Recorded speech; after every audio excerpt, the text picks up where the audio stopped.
2 days after I signed a check for $80,000 to cover my son's wedding reception, the venue manager called me. His voice was a tight, hurried whisper, the kind that makes you look around to see who is listening. He said, "Mr. Vance, whatever you do, don't put me on speaker. I've been reviewing the security footage from the private suite after the reception cleared out. You need to see this with your own eyes. Come alone and don't say a word to your wife." A cold chill settled under my skin, the kind that has nothing to do with the weather. I am Roger Vance, 71 years old, a retired logistics operator from Savannah, Georgia. I spent 40 years building a fleet of 300 trucks from a single rusted flatbed. I thought I knew how to read people. I thought I had seen every trick in the book. But nothing in my long life prepared me for the systematic slaughter of my own family that was about to unfold on a grainy security monitor. I was sitting at the kitchen table nursing a mug of black coffee when the phone rang. The house was quiet, filled with that heavy, expensive silence that belongs to high-end southern suburbs. Sunlight was streaming through the bay windows, glinting off the polished granite countertops I had paid $35,000 to install last spring because my wife said the kitchen looked dated. Eleanor, my wife of 40 years, was standing by the sink. She was humming a soft church hymn while arranging a vase of white lilies. She looked like the very picture of grace and devotion, a proud mother who had just watched her only son marry the woman of his dreams. I watched her for a moment. We had started from nothing, eating beans out of a tin can in a one-room apartment. Now, in our retirement, we were supposed to be enjoying the fruits of my decades of hard labor. Yesterday's wedding had been flawless. My son, Peter, looked handsome. His new bride, Clara, looked stunning. As a wedding gift, I had handed them the deed to my lakefront cabin in Blue Ridge, a $500,000 property signed over free and clear. I felt a deep sense of paternal pride. Then my phone buzzed against the hardwood. It was Gino, the manager of the Gilded Oak, the luxury venue where we held the reception. I had settled the final bill in cash 2 days ago, so I assumed someone had left a watch or a piece of jewelry behind. "Morning, Gino," I said, keeping my voice casual. "Did we leave something in the hall?" There was a long, heavy pause on the line. I could hear his rapid breathing. "Mr. Vance, are you alone?" Gino's voice was barely a breath. I looked over at Eleanor. She was still humming, lost in her flower arrangement. "I am," I said, my professional instincts immediately shifting into high gear. "You don't survive 30 years in the transport business without learning to smell a breakdown before the truck leaves the yard. What's the issue?" "Listen to me," Gino whispered. "Do not let Mrs. Vance know you're talking to me. We were doing a routine security audit of the VIP bridal suite. We found footage recorded about 45 minutes after you and the guests left. It's your wife and your new daughter-in-law. You need to come down here right now. I won't send this over email. For your own sake, come alone. Don't tell them where you're going." The line went dead. I sat there, the phone warm against my hand, my heart hammering a sudden violent rhythm. My wife and my daughter-in-law. That made no sense.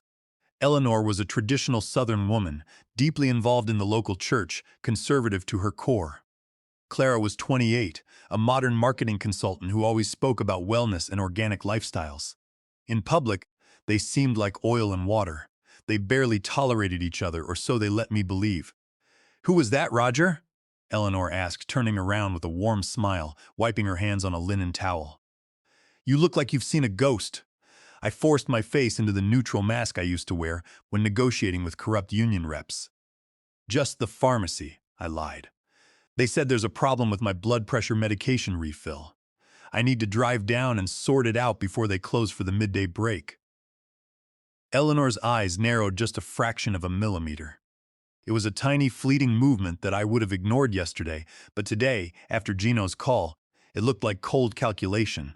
"Oh," she said, walking over and resting her hand on my shoulder. "Do you want me to drive you? You shouldn't be behind the wheel of that old truck if your pressure is acting up." "I'm fine, Elle," I said, standing up and gently removing her hand from my shoulder. "I need the fresh air. I'll be back in an hour." I walked out to the garage, my legs feeling strangely heavy. I climbed into my 2015 Ford F-150. I had a luxury sedan parked in the bay, but I preferred the truck. It kept me grounded, and it kept people from asking for loans. As I backed out of the driveway, I looked up at the kitchen window. Eleanor was standing there, watching me. She wasn't smiling anymore. Her face was completely blank, cold, and rigid. The drive to the Gilded Oak took 15 minutes. My mind was spinning, sorting through the events of the wedding, looking for the hairline cracks I had missed. I remembered the toast. I had pulled Peter and Clara aside and handed them the envelope containing the cabin deed. Peter had hugged me, tears in his eyes. But Clara's reaction had been different. She had smiled, yes, but her eyes remained cold.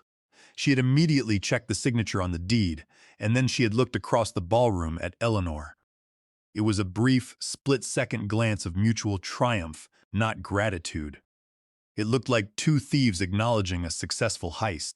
I pulled into the rear service entrance of the venue. Gino was pacing near the loading dock, sweating despite the cool morning. He was a sharp kid, usually very confident. Today he looked terrified. "Mr. Vance," he said, opening my door before I could turn off the engine. "Thank you for coming. Walk this way quickly." He led me through the quiet kitchen into the windowless security office in the basement. The room smelled of ozone and stale coffee. "Sit down," Roger, Gino said, pointing to a worn chair in front of a wall of digital monitors. "Gino, what is this about?" I asked, my voice low and steady. "I tipped your staff $10,000 2 days ago. If something was stolen." "No, sir." Gino cut in. He typed a password into the console and brought up a video file. The timestamp read 11:45 p.m. on the night of the wedding. "Just watch." He hit play. The screen showed the VIP suite. The wedding guests had departed. On the screen, the door opened and Eleanor walked in. She was walking with a firm, energetic stride, completely free of the slight hip limp she always complained about when it was time to clean the house or walk the dogs. She walked straight to the wet bar, grabbed a bottle of champagne, and popped the cork. A moment later, Clara entered, still in her wedding dress but having kicked off her heels. I watched, my chest tightening, as my wife poured 2 glasses of champagne and handed one to Clara. "To the biggest fool in Savannah," Clara said, raising her glass with a broad, mocking grin. Eleanor clinked her glass against Clara's. "To Roger," Eleanor replied, her voice filled with a harsh, biting laughter I had never heard in 40 years. "The old mule who works until he drops." I sat frozen in the leather chair, staring at the screen as the video rolled on. The audio was crystal clear, capturing every syllable of their conversation. My hand gripped the armrest so hard my knuckles turned white. On the monitor, Clara took a deep sip of her champagne and collapsed onto the plush velvet sofa, kicking her legs up on the coffee table. "God, I thought today would never end," she sighed, rubbing her neck. "Did you see Roger's face when he handed over the deed? He actually thinks I'm going to spend my weekends at a cabin in the mountains.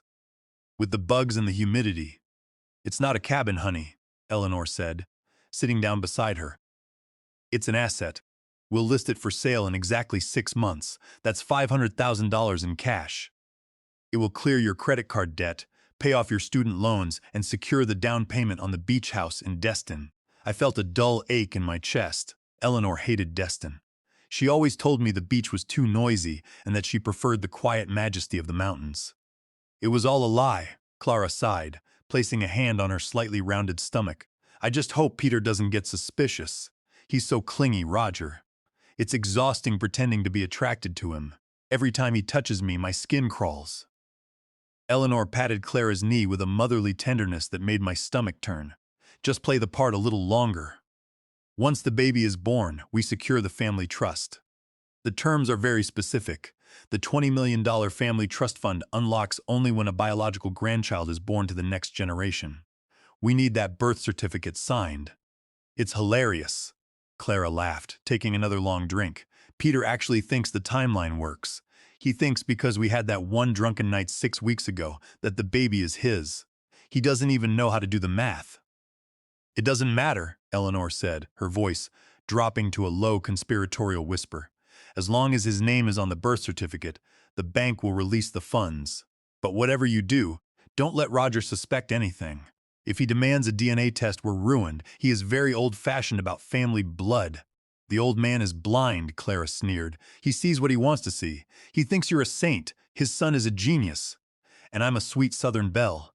He has no idea he's the only one in the room who isn't in on the joke." I felt a surge of hot bile in my throat, the grandchild I had been bragging about to my golf partners. The one I had already bought a small wooden crib for was a stranger's child. So, Clara said, leaning closer to Eleanor, what about the main event? How much longer do I have to pretend to care about family dinners? When does Roger finally retire permanently? Eleanor took a slow sip of her champagne. She looked directly toward the camera, though she didn't know it was there. Her face was a mask of pure, unadulterated malice. Soon, she said softly. I switched his heart medication 3 weeks ago. I've been crushing digoxin into his morning smoothies, just a tiny bit every day. It builds up in the system. The doctor told him his heart is weak anyway, so it will look like natural heart failure. He'll just go to sleep one night and never wake up. And then, my dear, we inherit the remaining estate. I stopped breathing. The air in the room felt thick like hot steam. The woman I had slept beside for 40 years, the woman who prayed over every meal, was killing me. She was murdering me slowly, day by day, while I smiled and thanked her for the green juice. But wait, Clara said, a curious look on her face. What about Peter? If Roger dies, won't Peter get a share? What if he gets soft and tries to give money to charity? Eleanor laughed, a dry, mocking sound. Peter is easily managed. He gets his gullibility from his father. Clara looked confused. From Roger? I thought Roger was a shark in the transport business. Eleanor shook her head, a cold smile playing on her lips. Not Roger. Roger isn't his father. I leaned forward, my face inches from the glass of the monitor. What do you mean? Clara asked.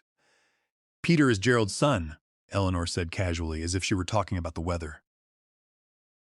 Pastor Gerald Thornton, my best friend, the man who married us, the man who baptized Peter, the man Roger donated $250,000 to for his church renovation.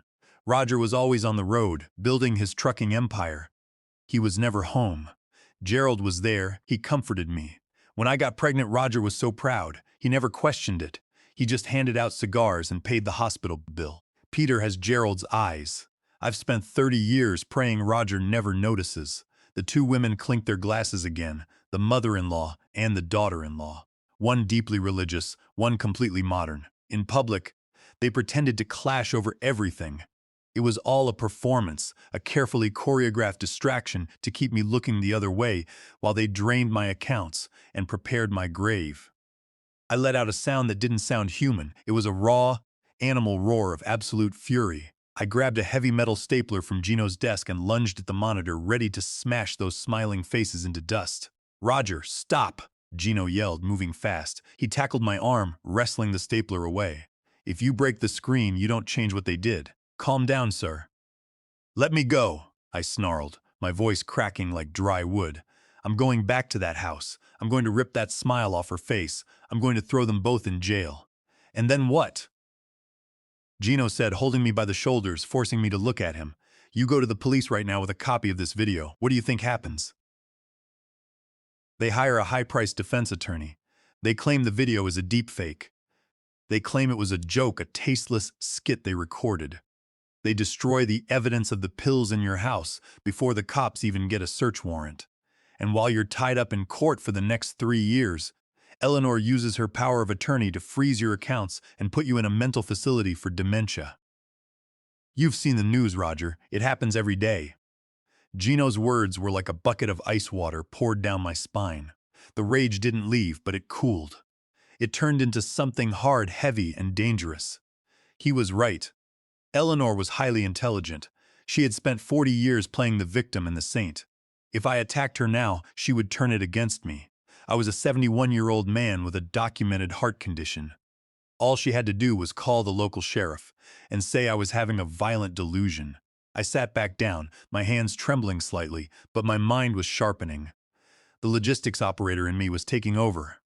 I had spent 40 years managing routes, handling fuel shortages, and dealing with double-crossing contractors. This was just another logistics problem. The cargo was my life, and the route was revenge. You're right, Gino, I said, my voice dropping to a whisper. I'm not going to the police. Not yet.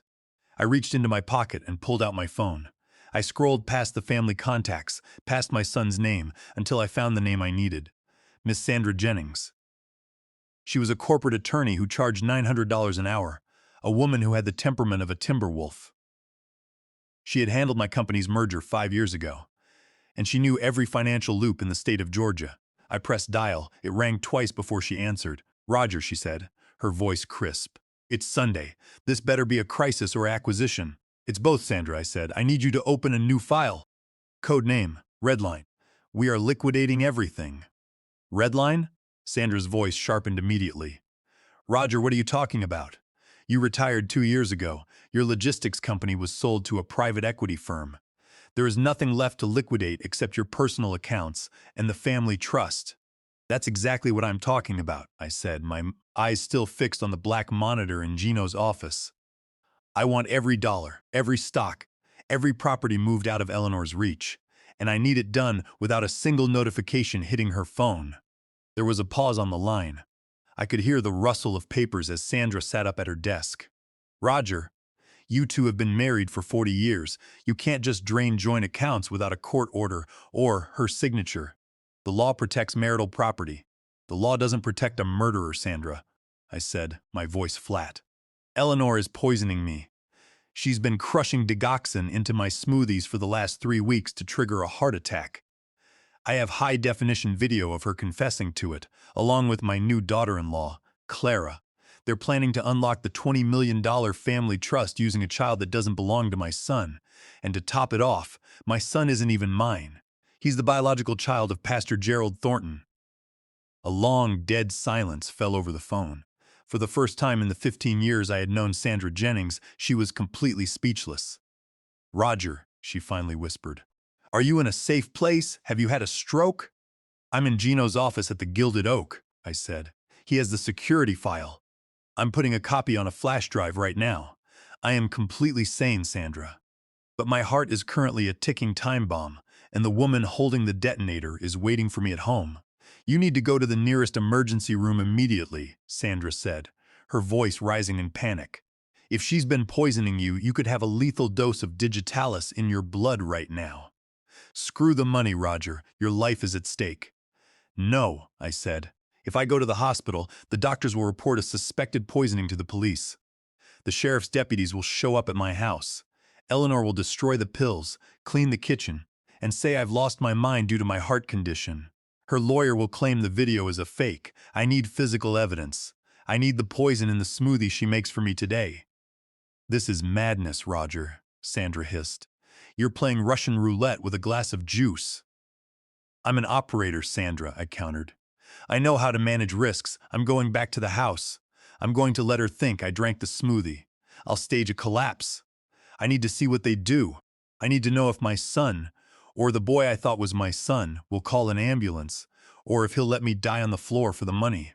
I need the full sequence of their crimes documented." I heard Sandra take a deep, trembling breath. She knew me. She knew that once I made up my mind, there was no turning back. "If you do this, you do it with a safety net," she said. "I'm going to contact a private forensic toxicologist I know from a high-profile probate case last year. His name is Dr. Harrison.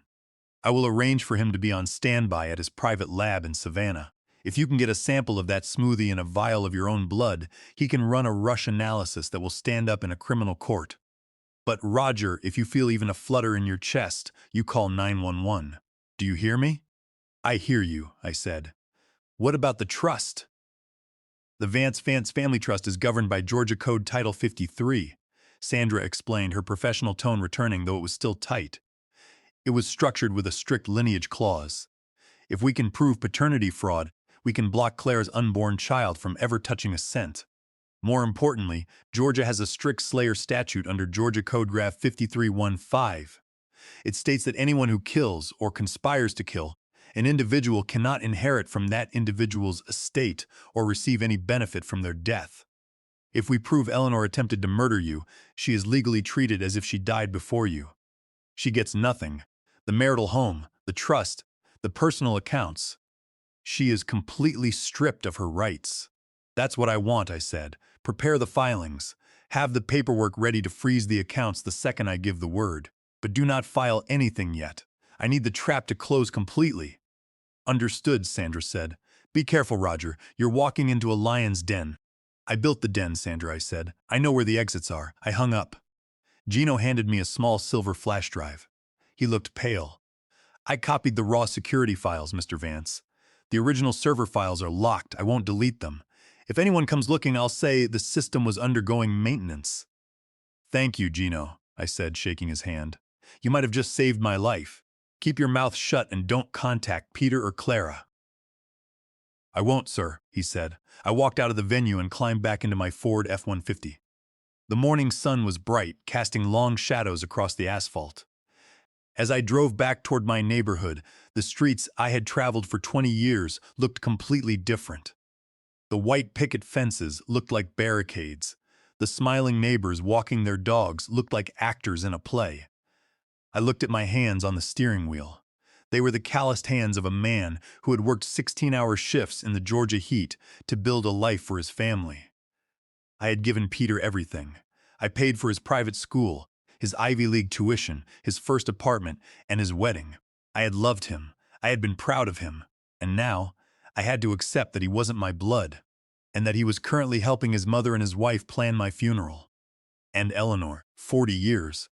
We had shared a bed, shared meals, buried my parents, and celebrated milestones. I thought we had a partnership built on mutual respect. But she had been sleeping with my best friend, Pastor Gerald, 30 years ago. She had lied to me every single day, and now she was crushing white pills into my breakfast to kill me. I pulled into my driveway. The red front door of my house looked like a gaping wound. I turned off the ignition and sat in the quiet cab for 60 seconds, forcing my breathing to slow down. I reached into my shirt pocket and checked the small spy pen Gino had given me.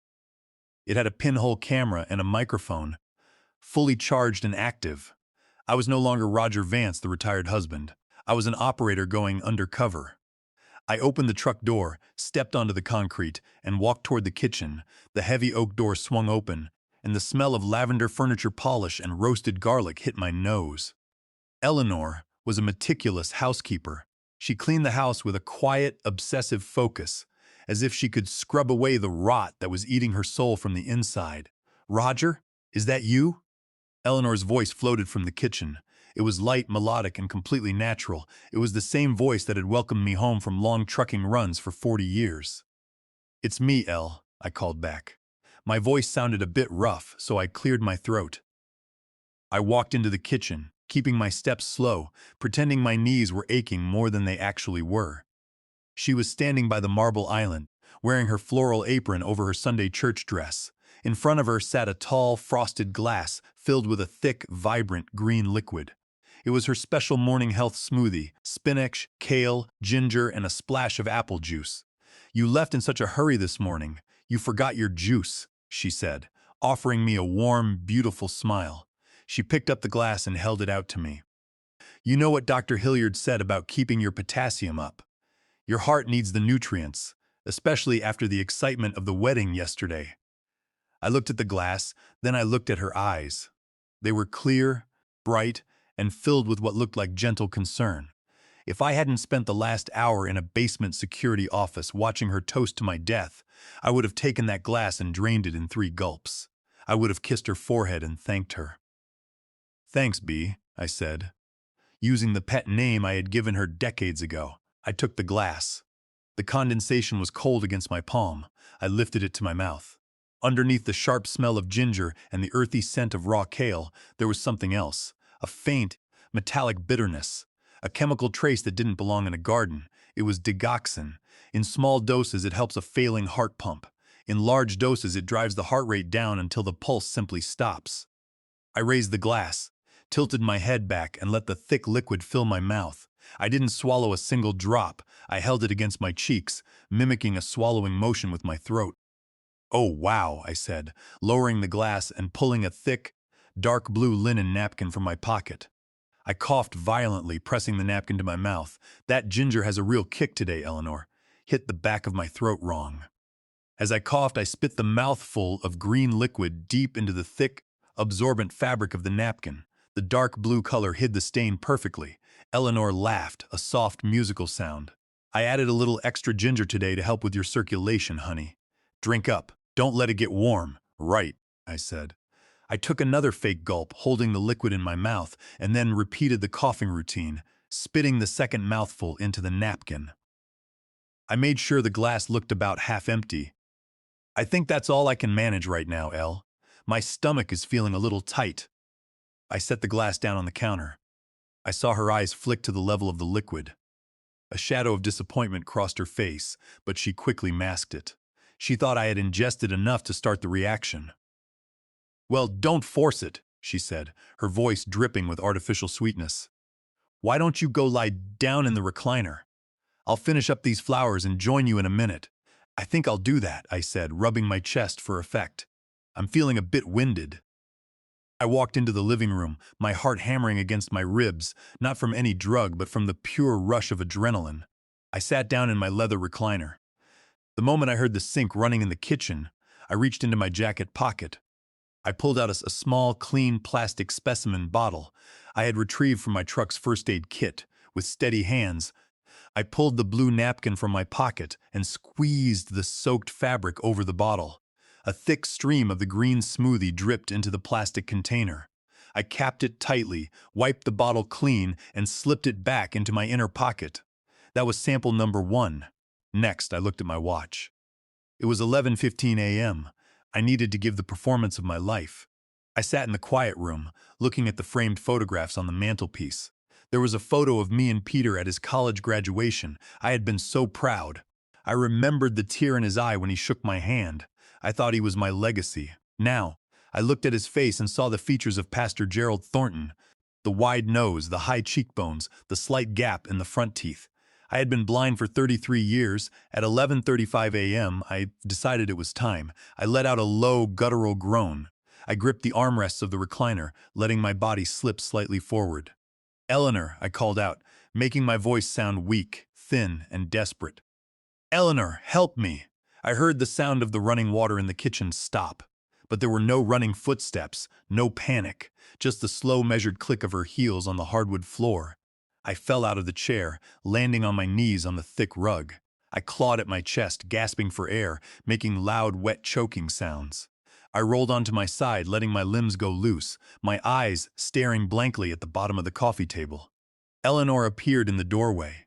She was still wearing her apron. She was holding a damp dish towel. She didn't rush to my side. She didn't call out my name. She simply stood there, her face expressionless, watching me convulse on the floor. I let out one final, sheltering breath, closed my eyes, and went completely still. The silence in the room was absolute, broken only by the ticking of the grandfather clock in the hallway. I held my breath, my lungs burning, waiting to see what she would do. I heard her walk closer. Her shoes stopped inches from my head. I could smell the familiar scent of her rose perfume, mixed with the faint smell of bleach from her hands. "Roger?" she said. Her voice was flat, devoid of any warmth or fear. I didn't move a muscle. Suddenly, I felt a sharp pain in my ribs. She had kicked me. It wasn't a hard kick, but it was firm, the way you kick a piece of wood on the path to see if it's rotten. I kept my body completely limp. She kicked me again, harder this time, her shoe digging into my side. "Wake up, old man," she hissed. I remained dead to the world. Then I heard a sound that chilled me to the marrow of my bones. Eleanor let out a low, satisfied chuckle. It was a sound of pure victory. She walked away from me. I heard her pick up the landline phone on the side table. She dialed a number. "Clara," Eleanor said, her voice steady and businesslike. "It's done. The old man is on the floor. He's not breathing. Get Peter and get over here now. Bring the folder with the medical power of attorney. We need to have everything in place before we call the paramedics. We can't let them try to be heroes." I lay on the floor, my face pressed against the rough wool of the rug. I could hear Eleanor's voice continuing on the phone. "Yes, he drank it," she said, her tone cool and collected. "He didn't suspect a thing. He fell right by the coffee table. No, don't worry about Peter. He's with you, right? Just keep him calm. Tell him Roger had another spell. When you get here, we'll wait another 15 minutes to make sure the pulse is completely gone. Then we'll call the private ambulance service. They're much slower than the county paramedics. It will look like we did our best." She hung up the receiver. I heard her walk back to the kitchen. A moment later, the soft, low strains of a gospel hymn began to play from the living room speakers. It was Amazing Grace. Eleanor was playing church music, while her husband's body supposedly cooled on her living room floor. She was humming along with the melody, her voice sweet and steady. The wait was agonizing. My muscles were beginning to cramp from the forced stillness. A draft of cool air from the air conditioning vent was blowing directly across my neck, but I didn't dare shiver. I focused all my energy on keeping my breathing imperceptible, taking tiny, shallow sips of air through my nose, expanding my chest only a fraction of an inch at a time. About 15 minutes later, I heard the sound of tires crunching on the gravel driveway outside. A car door slammed, then another. The front door opened with a sudden, violent rattle. Mom, where is he?" It was Peter's voice. It was high, thin, and cracked with panic. He sounded like a terrified 10-year-old child, not a 33-year-old man. I heard heavy, hurried footsteps thundering down the hallway, followed by the sharp, rapid click of Clara's high heels. They burst into the living room. "Oh my God!" Peter cried. I felt the air shift as he threw himself onto the floor beside me. His hands were shaking violently as they grabbed my shoulders. He began to shake me, his grip tight and desperate. Dad, wake up. Can you hear me? Speak to me, please." I kept my body limp, rolling slightly with his shakes like a sack of wet sand. "He's not breathing, Peter." Clara's voice was cold, flat, and completely devoid of panic. She stood a few feet away, her arms crossed over her chest. "Look at him. He's blue around the lips. He's gone." No, he's not," Peter screamed, his voice cracking. "We have to call 911. Get the phone, Clara. Call them now. We can still save him. He might just have fainted." I felt a tiny, brief spark of warmth in my chest. Peter wanted to save me. He was terrified. He was crying. He wasn't completely heartless. He was just a fool who had been dragged into a snake pit, but then the spark was snuffed out. "Shut up, Peter!" Clara snapped. I heard the sharp, wet sound of a hand striking flesh. She had slapped him. Petter let out a soft, choked gasp. "Look at me," Clara hissed, her voice dropping to a low, vicious whisper. "Look at me right now, you coward. We talked about this. We knew his heart was failing. If you call 911 now, they'll pump his chest, they'll put him on a machine, and he'll survive. And do you know what happens then? He keeps control of the company assets. He keeps control of the trust. We stay on a leash. We stay poor. Is that what you want? Do you want to spend the rest of your life begging your father for an allowance?" But he's my dad," Peter whimpered. I could hear him sobbing, his tears dripping onto the shoulder of my jacket. "He's an old man who has lived his life," Clara said, her voice like ice. "The baby is coming in a few months, Peter. Do you want our child to grow up in that tiny rental apartment downtown? Do you want to tell your son that you couldn't afford to buy him a decent home because you were too scared to let an old man rest? This is our chance. The trust fund unlocks the moment Roger passes and the grandchild is born. It's $20 million. We are set for life. All you have to do is do nothing for 15 minutes. Peter, baby, listen to Clara." Eleanor's voice joined in, soft, soothing, and maternal. She knelt down on the other side of me. I could feel the heat radiating from her body. She reached out and stroked my hair. "It's what your father wanted. He was in so much pain. His heart was a burden to him. It's mercy, Peter." "Mercy?" Peter sniffled, his voice trembling. "Yes," Eleanor lied smoothly. "Look here. I have the papers." I heard the rustle of document pages. "Your father signed a durable power of attorney and a do not resuscitate order last month. He told me he didn't want to be kept alive by tubes and machines. He wanted to go quietly at home. If you call the ambulance, you're going against his final wishes. You're hurting him, Peter." "He signed a DNR?" Peter asked, his voice filled with a pathetic, desperate need for reassurance. "He wanted an excuse to let me die. He wanted to believe the lie so he wouldn't have to feel like a murderer." "Yes, sweetheart," Eleanor whispered. "Look at the signature. It's his. He wanted this. We just need to let him go peacefully." "Shh, don't cry. It's God's will." I lay there. My teeth clenched so hard my jaw ached.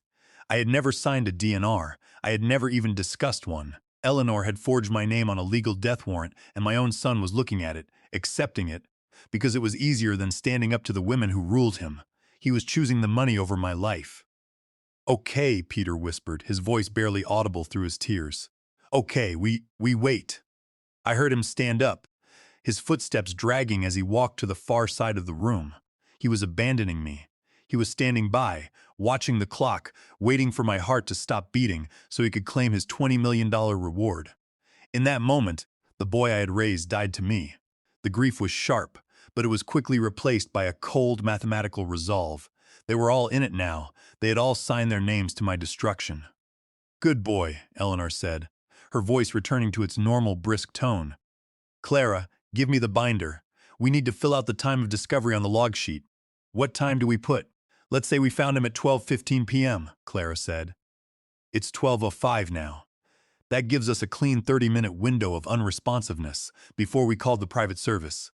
It makes the timeline look natural. Sign here, Peter, as the witness who found him.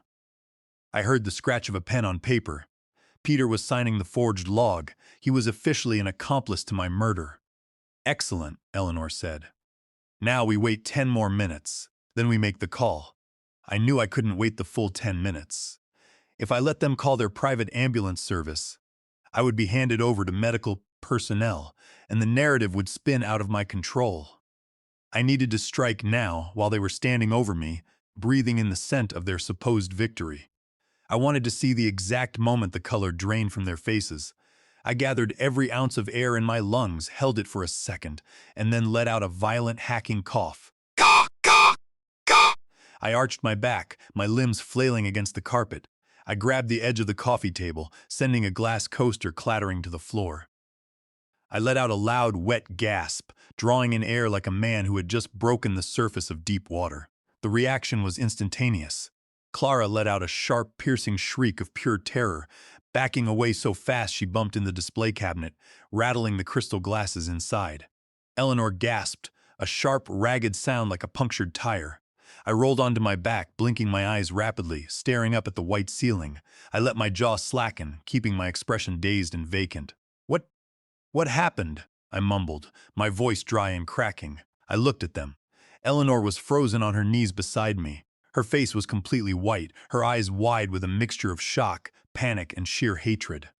The mask of the grieving, devoted wife had slipped, and beneath it was the face of a cold-blooded killer whose weapon had just misfired. Peter fell to his knees next to her, his face streaked with tears. Dad! Oh my God, Dad! You're alive! You're breathing! He grabbed my hand, his grip tight. I pulled my hand back slowly, rubbing my forehead as if in deep pain. Peter, why are you shouting, boy? Why am I on the floor?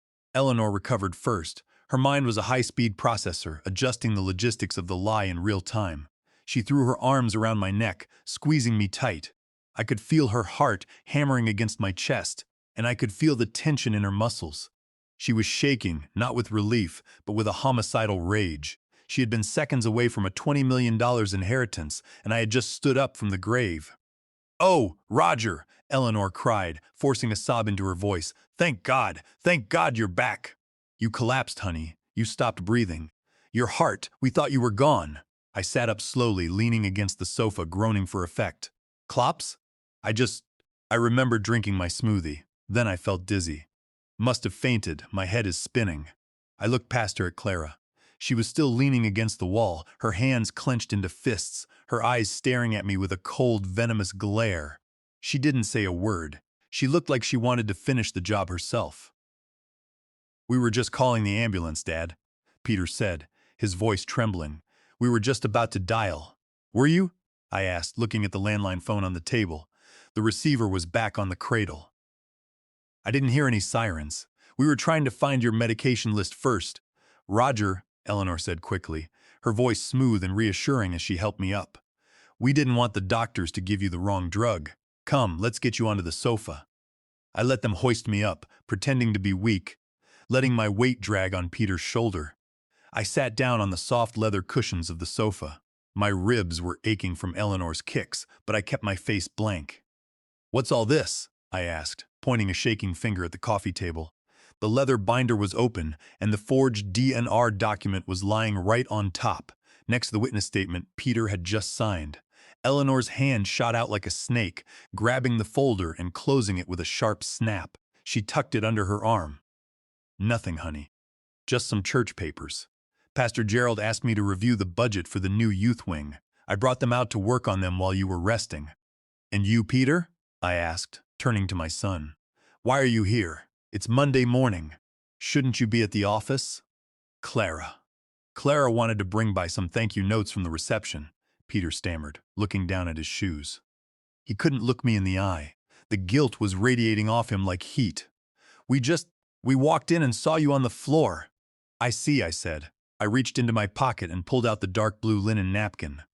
It was soaked with the green smoothie I had spit into it. I wiped my mouth with it, making sure Eleanor saw the green stain.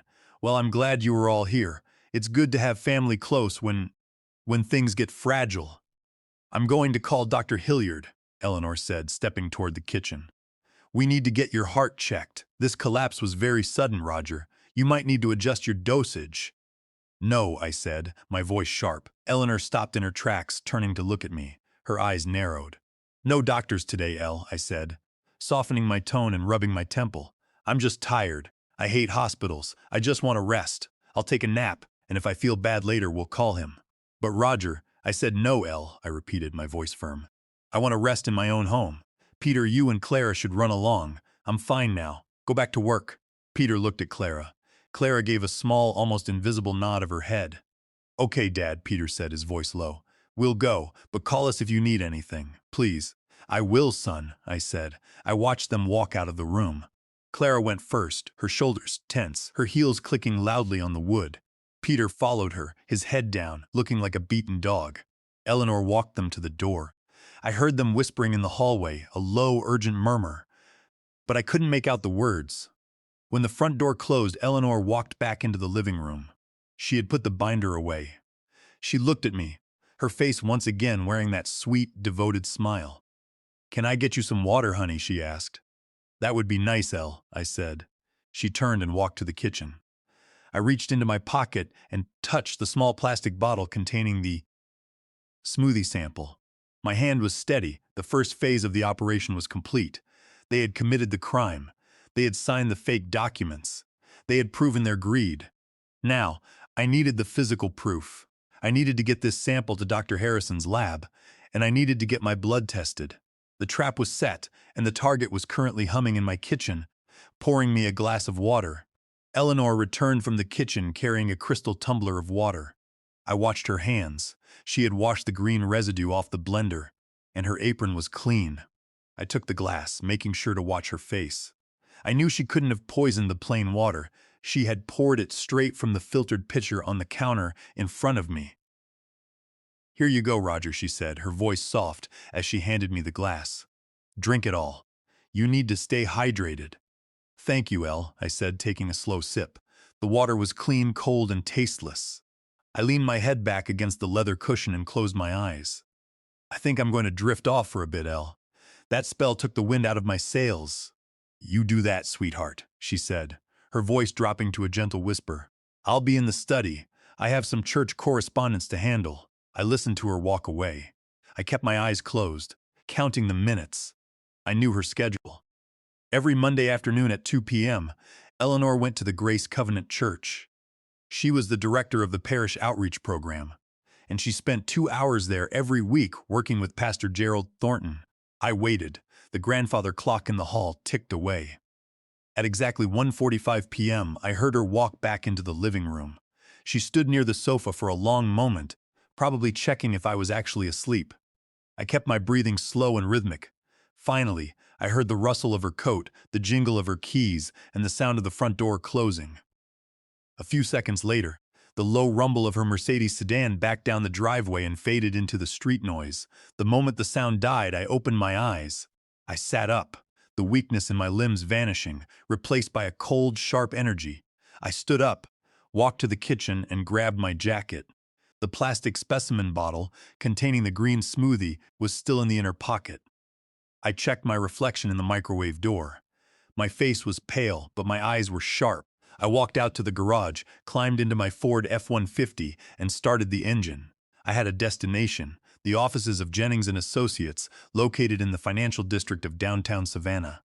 Dr. Harrison, the forensic toxicologist Sandra had hired, was waiting for me there. The drive took 20 minutes.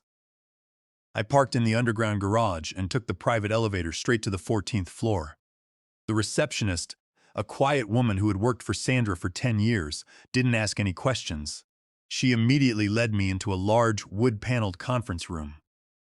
Sandra Jennings was already there. She was a tall, sharp-featured woman in a tailored dark blue suit. Beside her sat a thin, middle-aged man in a gray suit carrying a black medical bag. "Roger," Sandra said, standing up. She looked at my face, her eyes narrowing.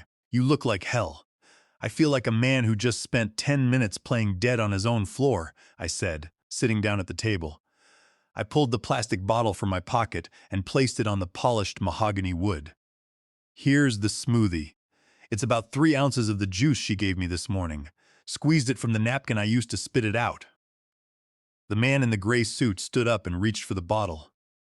I'm Dr. Harrison, he said, his voice quiet and professional. I'll take this straight to my lab. I'll also need a blood sample from you, Mr. Vance. If your wife has been dosing you for 3 weeks, we should find elevated levels of digoxin in your bloodstream. Do it, I said, rolling up my left sleeve. Dr. Harrison was efficient. He tied a rubber band around my bicep, found a vein, and drew 2 vials of dark red blood. He labeled them, placed them in a chilled container in his bag, and zipped it shut. How long for the results? I asked. For a standard test, 3 days, Dr. Harrison said. But Sandra is paying for the emergency protocol.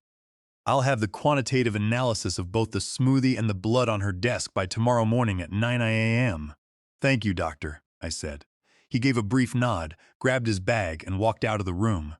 Once the door closed, Sandra sat back down, opening a thick leather folder. Her expression was grim.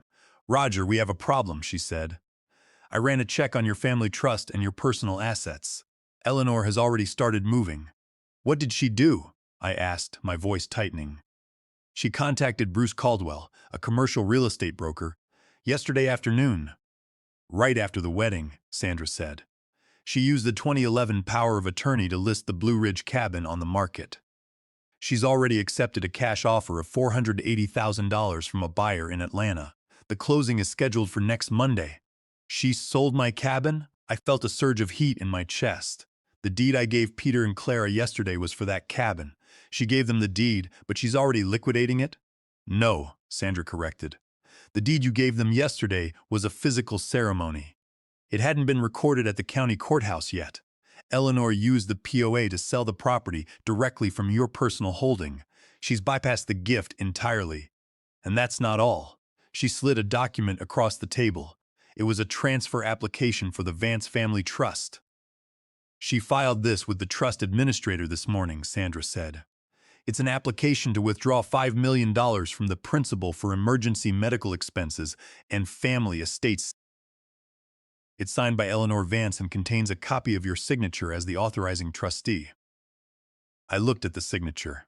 It was in neat, sweeping cursive. It looked like my signature from 10 years ago, before my minor stroke left me with a tremor. It's a forgery, I said, my voice cold. I know, Sandra said. Clara notarized the document. She used her notary stamp, which is registered under her maiden name, Clara Miller. They're trying to drain the trust before you have your heart attack. They knew that once you died, the trust would undergo an audit before releasing funds to the next generation. They wanted the cash in hand now. Can you stop it? I asked. I can freeze the trust immediately by filing a notice of suspected fraud with the bank, Sandra said. But if I do that, the bank will notify Eleanor's attorneys. The alarm will go off. They'll know you're onto them. No, I said, pushing the document back to her. Let the transaction proceed. How long does the bank take to process a $5 million withdrawal? Usually 5 business days, Sandra said. They'll release the funds next Monday morning. Perfect, I said, a cold smile spreading across my face. Next Sunday is the annual church charity drive at Grace Covenant. Pastor Gerald is hosting a special service. The entire congregation will be there, including the county sheriff, who sits in the front row. We're going to let them think they're winning until the very last second. And then, we're going to cut the power. Pastor Gerald Thornton, Sandra said, leaning back in her chair, tapping her pen against the leather folder. He's been the head of Grace Covenant for 30 years, a pillar of the community, or so everyone thinks. But my researchers did a quick sweep of his personal finances this morning.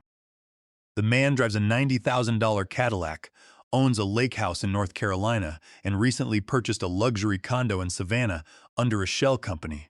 That's a lot of real estate for a pastor with a declared salary of $75,000. He's been stealing for the church, I said. It wasn't a question. I had spent 30 years writing checks to that church, thinking I was helping the community. He's been using Eleanor to funnel money. She's the treasurer of the Outreach Fund. It looks that way, Sandra agreed.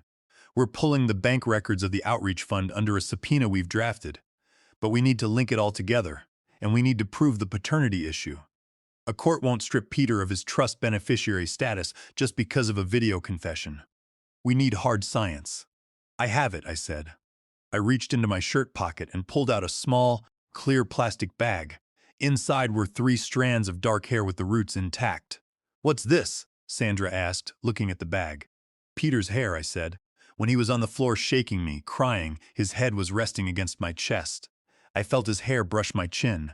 I reached up, pretending to groan in my sleep, and pulled these from his crown. I made sure to get the roots. Dr. Harrison can use this to run a DNA comparison against my blood sample. Sandra looked at the bag, a look of genuine appreciation in eyes. Roger, you have the instincts of a forensic detective. I'll have this delivered to Dr. Harrison's lab immediately. We'll have the paternity test results by Thursday.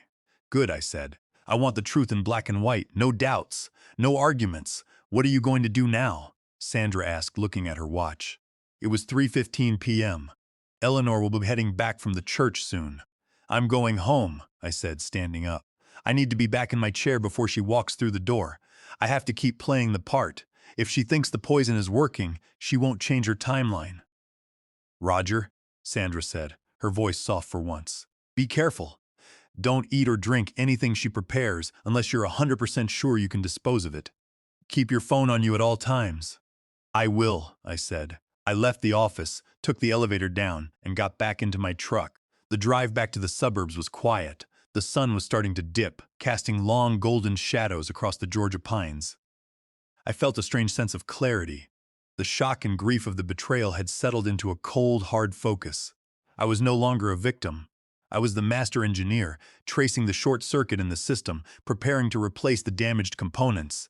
I pulled into my driveway at exactly 3:50 p.m. The house was quiet. Eleanor's Mercedes wasn't in the garage yet. I walked inside, took off my jacket, and hung it in the hall closet. I made sure the plastic specimen bottle was gone. It was now in Dr. Harrison's hands. I walked into the living room, sat back down in my leather recliner, and closed my eyes, letting my body relax into the familiar cushions. At 4:05 p.m., I heard the sound of her car in the driveway. The garage door rumbled open, then closed. A moment later, the kitchen door opened. I heard Eleanor's soft footsteps entering the house. She walked into the living room. I kept my eyes closed, breathing slowly. Roger, she whispered, her voice close. I let out a soft, sleepy grunt, slowly opening my eyes and blinking against the light. Elle, you're back. I am, sweetheart, she said, walking over and placing her hand on my forehead. Her touch was cool, but it felt like a brand. How are you feeling? Did you get some rest? I did, I lied, rubbing my eyes. I slept like a log. Still feel a little heavy, but the dizziness is gone. Good, she said, her smile warm and loving. I was so worried about you at the church. I spoke to Gerald. He said he's going to include you in our prayers tonight. That's nice of him, I said, looking at her face. Gerald is a good friend, always looking out for us. He is, Eleanor said, her eyes steady. He's a true brother in Christ. Now, I'm going to start dinner. I bought some fresh salmon. I'll make a nice, healthy salad for you. Sounds perfect, Elle, I said. I'll just sit here and read the paper. As she walked to the kitchen, I pulled my phone from my pocket. I set it to silent and checked my messages. There was a text from Gino. Server files secured. Let me know if you need anything else. I deleted the message. I looked toward the kitchen, listening to the sound of the knife chopping vegetables.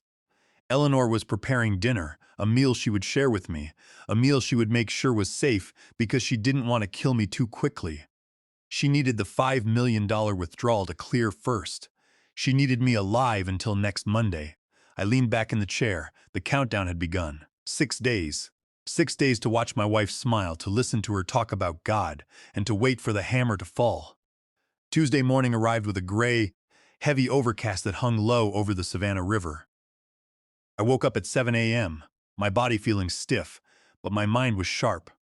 Eleanor was already in the kitchen, the blender whirring, as she prepared another one of her special morning smoothies. I walked in, greeted her with a kiss on the cheek, and took my seat at the table. She handed me a fresh glass of the green juice. I went through the same routine, taking a mouthful, pretending to cough, and spitting it into a fresh blue napkin while she turned her back to fetch the morning paper. At 9:15 a.m., Eleanor went out to the backyard to tend to her rose bushes. The moment the glass door slid shut behind her, my phone vibrated in my pocket. It was Sandra Jennings. I answered immediately. "Speak to me, Sandra." "Roger." Sandra's voice was tense, stripped of its usual corporate detachment. "I have the preliminary reports from Dr. Harrison. The results are back." "Give it to me straight," I said, watching Eleanor through the window. She was wearing gardening gloves, carefully clipping a withered red rose. "The smoothie sample you brought in contained 8.5 milligrams of digoxin," Sandra said. "Dr. Harrison said that is a massive concentration. If you had swallowed that entire glass, you would have been in severe cardiac distress within hours. The fact that she's been dosing you daily for 3 weeks explains why your own blood levels are at 2.4 nanograms per milliliter. That is well into the toxic range. Dr. Harrison said you're lucky you haven't gone into a fatal arrhythmia already. You need to start taking a binding agent immediately. He's sending a prescription to a pharmacy downtown under a fake name. I'll have my driver pick it up and bring it to you." "I'll take it," I said. "What about the second test?" A long pause stretched over the line. I could hear the hum of the city traffic through Sandra's window. "The DNA comparison between your blood sample and the hair follicles you provided is complete," she said, her voice dropping to a quiet, serious tone. "The probability of paternity is 0.00%. Peter is not your biological son, Roger. The genetic markers don't match on any level. He is, however, a 99.9% match for a secondary sample we pulled from a public record of Gerald Thornton's family tree. We used a sibling profile from Gerald's brother to confirm the lineage. It's definitive, Roger. Peter is Gerald's son." I looked out at Eleanor. She was humming again, holding a basket of cut roses, her face serene and peaceful in the morning light. For 33 years, I had looked at my son and seen my future. I had built a $20 million logistics empire to hand to him. I had worked through sickness, through exhaustion, through the lonely nights on the road, telling myself it was all for my boy, and he was the son of the preacher who sat at my table every Sunday, eating my food and praying for my health. "Roger?" Sandra asked. "Are you there?" "I'm here," I said. My voice was quiet, sounding like gravel shifting under a heavy tire. "The data is clear. We have the poison, the forgery, and the paternity fraud. We have the complete circuit." "I can have the sheriff warrant her arrest by noon," Sandra said. "We have enough to lock Eleanor and Clara up for attempted murder and forgery. We can deal with Gerald through a civil suit for the trust fraud." "No," I said. "If the sheriff arrests her today, the story stays in a police file. Gerald will claim he knew nothing about it. He'll play the saint, comfort the congregation, and say Eleanor fell from grace. He'll keep his church, his Cadillac, and his reputation. And Peter will play the victim. He'll say he was manipulated by his mother and his wife. He'll slide out of the trap." "What do you want to do, Roger?" "This Sunday is the annual Grace Covenant Charity Gala," I said. "Gerald has invited the mayor, the local business leaders, and the county sheriff. I'm one of the guest speakers. I've been one of the primary donors for 25 years. I'm going to present the charity update." "Roger, you're not planning to do what I think you're doing," Sandra said, her voice rising in alarm. "I'm going to present the video, Sandra," I said. "Gino's security file. We're going to play it on the big projection screens in the main hall. The ones Gerald bought with my donation money last year. I want the entire town to see Eleanor and Clara toast to my death. I want them to hear Gerald's name. I want them to see the DNA test results and the toxicology report displayed next to the Bible verses." "That is a massive public scene," Sandra said. "It could ruin the church's reputation." "The church is already ruined," I said. "It's a cover for a thief and an adulterer. I built that hall, Sandra. I paid for the foundation. If the structure is rotten, you don't paint it. You demolish it. And the legal filings? Have the civil complaints and the trust freeze ready to file the minute the video starts playing," I said. "I want the sheriff to walk up to the stage and cuff them in front of the cameras. I want it all documented. No bail, no excuses, no escape. I'll coordinate with the sheriff's office," Sandra said, her voice hardening. She was a litigation lawyer, she loved a good fight, and she recognized a masterstroke when she saw one. "I know the district attorney. I'll make sure he's watching the live stream of the service." "Good," I said.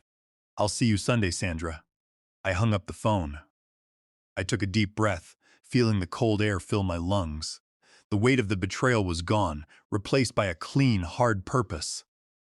I looked at the glass of green smoothie on the table. I picked it up, walked to the sink, and poured the remaining liquid down the drain, rinsing the glass clean. Eleanor slid the door open and stepped into the kitchen, holding her basket of red roses. "Oh, you finished your juice, honey," she said, her eyes bright. "I did, Elle," I said, turning to her with a calm smile. "Every drop, it really wakes up the heart."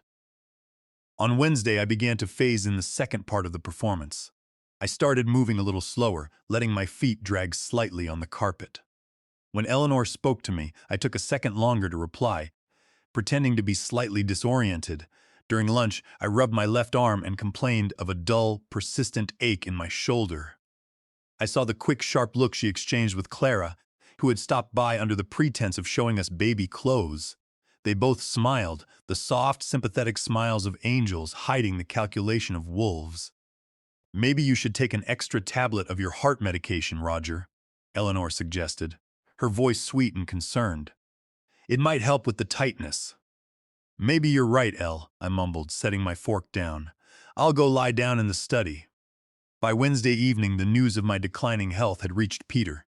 He came to the house alone around 6:30 p.m., supposedly to check on me. Eleanor had gone to a choir rehearsal, leaving the two of us in the quiet living room. I sat in my recliner, a reading lamp casting a dim yellow glow over the room. Peter sat on the sofa opposite me. He looked terrible. He had dark circles under his eyes, his skin was pale, and he kept wringing his hands. "How are you feeling, Dad?" he asked, his voice low, his eyes scanning my face, looking for the signs of the poison he had agreed to let kill me. "I've been better, son," I said, letting my voice sound thin and gravelly. "My chest feels heavy, like there's a weight sitting on it. Dr. Hilliard says it's just the progression of my condition, but—" "Well, you never know how much time you have left." Peter flinched. He looked down at the carpet, his fingers twisting together. "Don't talk like that, Dad. You're strong. You've always been strong." "I am strong, Peter," I said, resting my elbows on my knees, "but I'm also 71. I've been thinking a lot about the future, about you, about the baby." He didn't look up. "The baby, yes," I said, keeping my tone soft, almost wistful. "A man works his whole life to build something. I built Vance Logistics from a single truck. I did it because I wanted my son to have a head start. I wanted to make sure my family was secure for generations. Yesterday, I signed the deed to the Blue Ridge cabin over to you. I want you to have it. I want my grandchild to run around those woods, just like you did when you were a boy." Peter let out a ragged breath.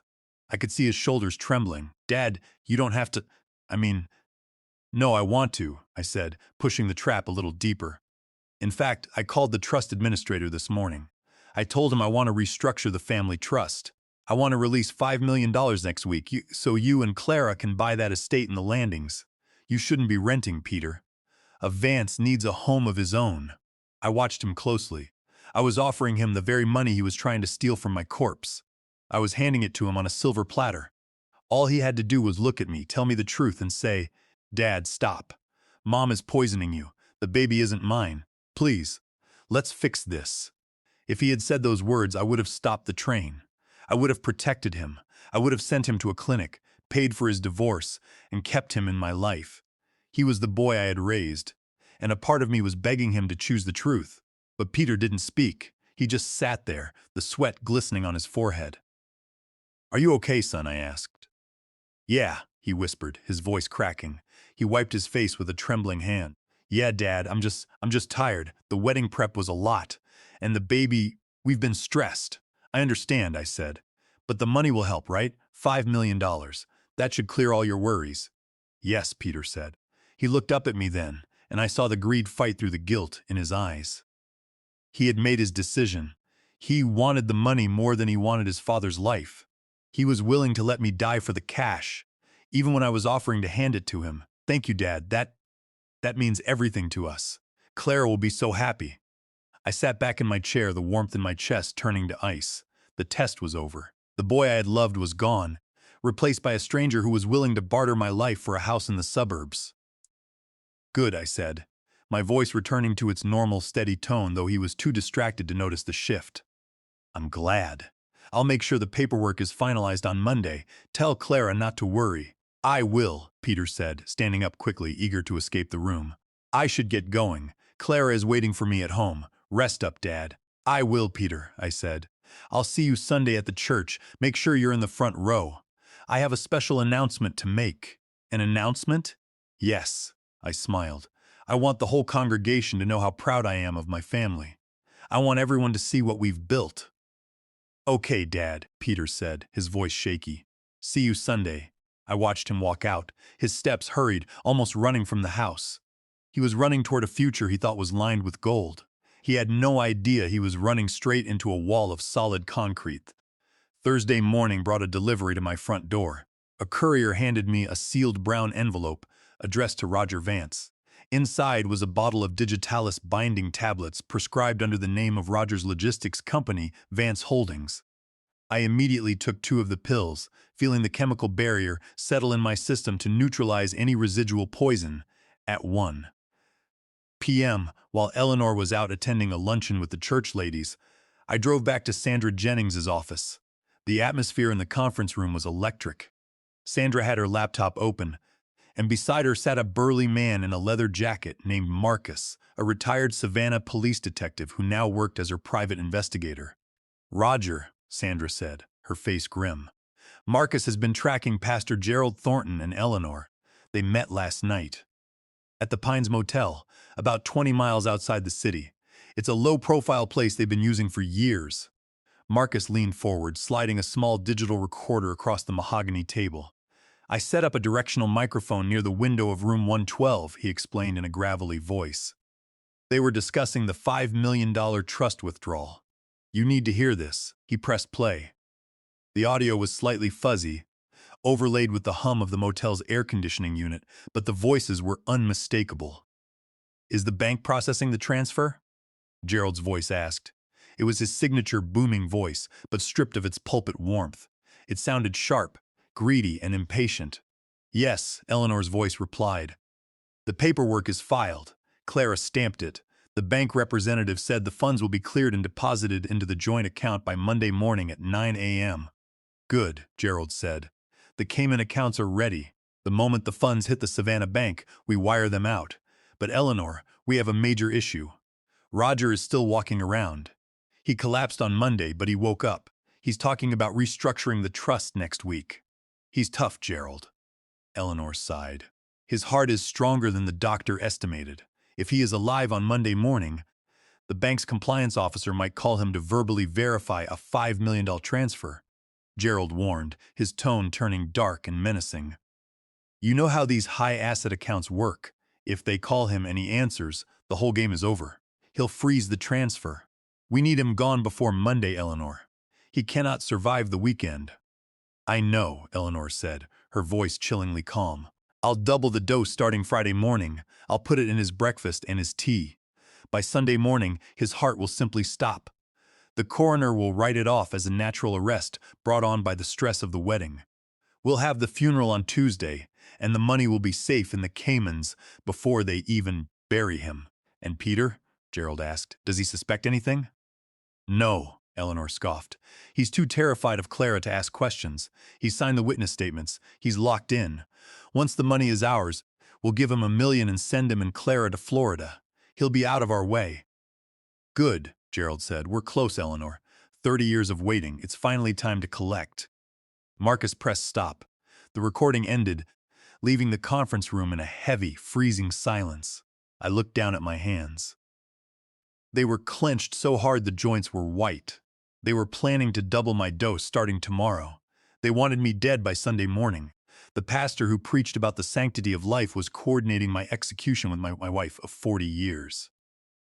Roger, Sandra said, her eyes fixed on mine. We are going to the police right now. This is a recorded conspiracy to commit murder. The district attorney will sign the arrest warrants immediately. We have them trapped. No, I said. My voice was very quiet, but it filled the room like a physical weight. Are you insane? Sandra hissed, standing up. They're going to double the poison tomorrow.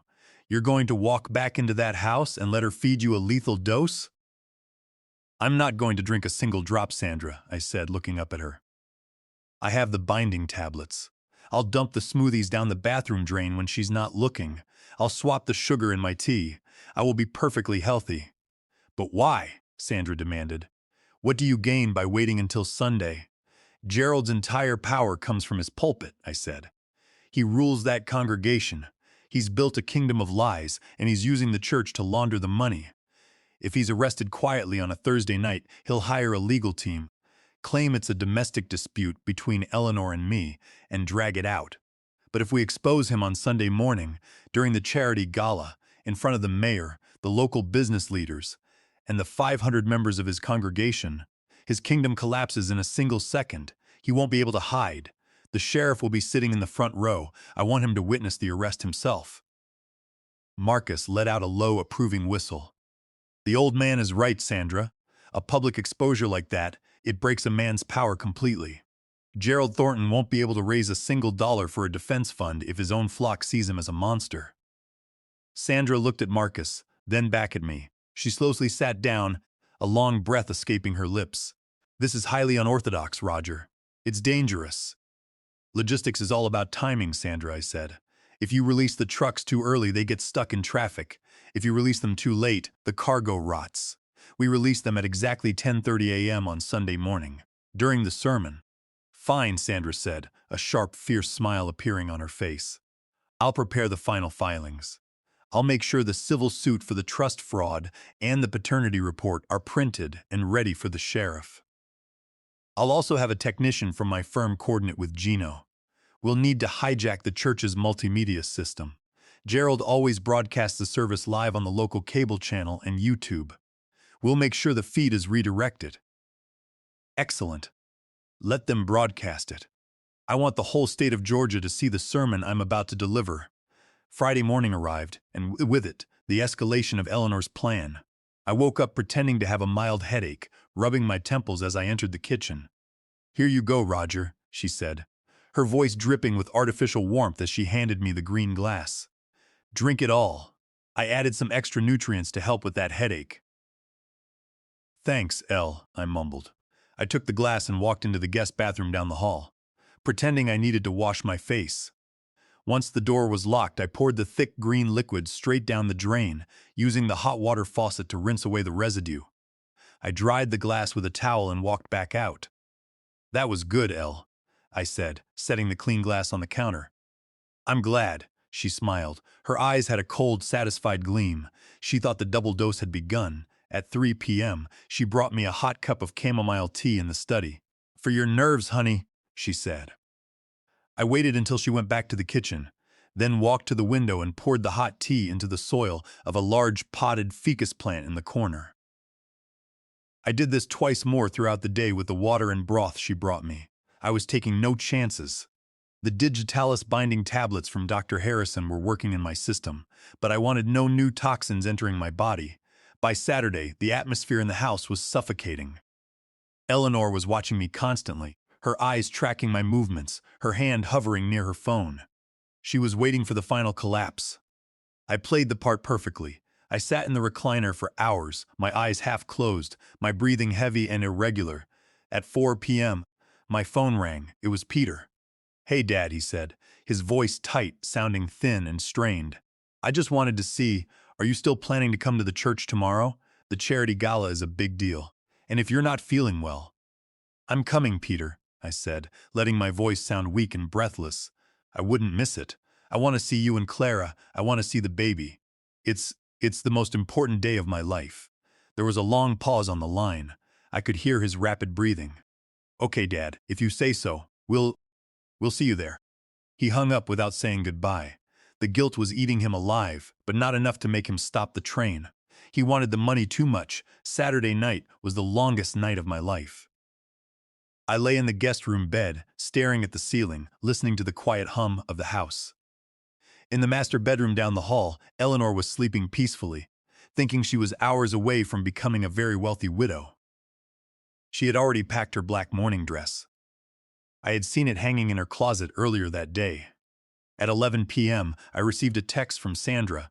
iTech has bypassed the Grace Covenant AV board. We have a direct line to the main display and the live broadcast server. Gino's file is loaded. The civil filings are stamped and ready for the court clerk first thing Monday morning. The sheriff has been notified of a major fraud reveal at the gala. He will be there. Are you ready? I typed back, I'm ready. Let the circuit close. I set the phone down and took a deep breath. I felt no fear, no hesitation. The trucking business teaches you that when a cargo is loaded, you drive the route. You don't stop for the weather. You don't stop for the dark. You just keep the wheels turning until you reach the destination. Sunday morning broke with a bright, clear blue sky. The Savannah sun was warm, lighting up the Spanish moss hanging from the live oaks. Eleanor was dressed in an elegant cream-colored dress, her hair perfectly styled. She looked like the matriarch of the community. She looked at me as I struggled to put on my suit jacket, a faint smirk playing on her lips. You look a little pale, Roger, she said, adjusting my tie with her cool fingers. Are you sure you want to go? I can present the charity report for you. No, Elle, I said, looking into her eyes. I want to be there. I want to stand at that pulpit one last time. If you say so, honey, she said. We got into her Mercedes. She drove, keeping her speed steady, humming her favorite hymns. As we pulled into the parking lot of Grace Covenant Church, I saw the crowd. Hundreds of people in their Sunday best, chatting, laughing. In the front row of the parking lot was Pastor Gerald's black Cadillac. I got out of the car, adjusting my jacket. I checked the spy pen in my pocket. It was active, recording every frame. I took a deep breath, feeling the strength in my legs, the solid beat of my heart. I was no longer the dying old man. I was the operator, and the cargo was about to be delivered. The lobby of Grace Covenant Church was a sea of pastel dresses, tailored suits, and the heavy scent of expensive cologne. It was the premier congregation in Savannah, a place where local politicians, wealthy business owners, and socialites gathered to see and be seen. As we walked in, people parted to let us through, offering polite nods and sympathetic smiles. They had all heard whispers about my failing health. Roger! Eleanor! A booming, resonant voice cut through the chatter. Pastor Gerald Thornton was striding toward us, his arms open wide. He was wearing a custom-made navy suit with a silk purple tie. He looked every bit the charismatic leader, his face radiating warmth and spiritual authority. He grabbed my hand, his grip firm and warm. Roger, my brother, he said, looking into my eyes with deep manufactured concern. It is good to see you. We've been praying for your strength. You look like you've been carrying a heavy cross. I have, Gerald, I said, letting my voice sound thin and strained, my hand trembling slightly in his grip.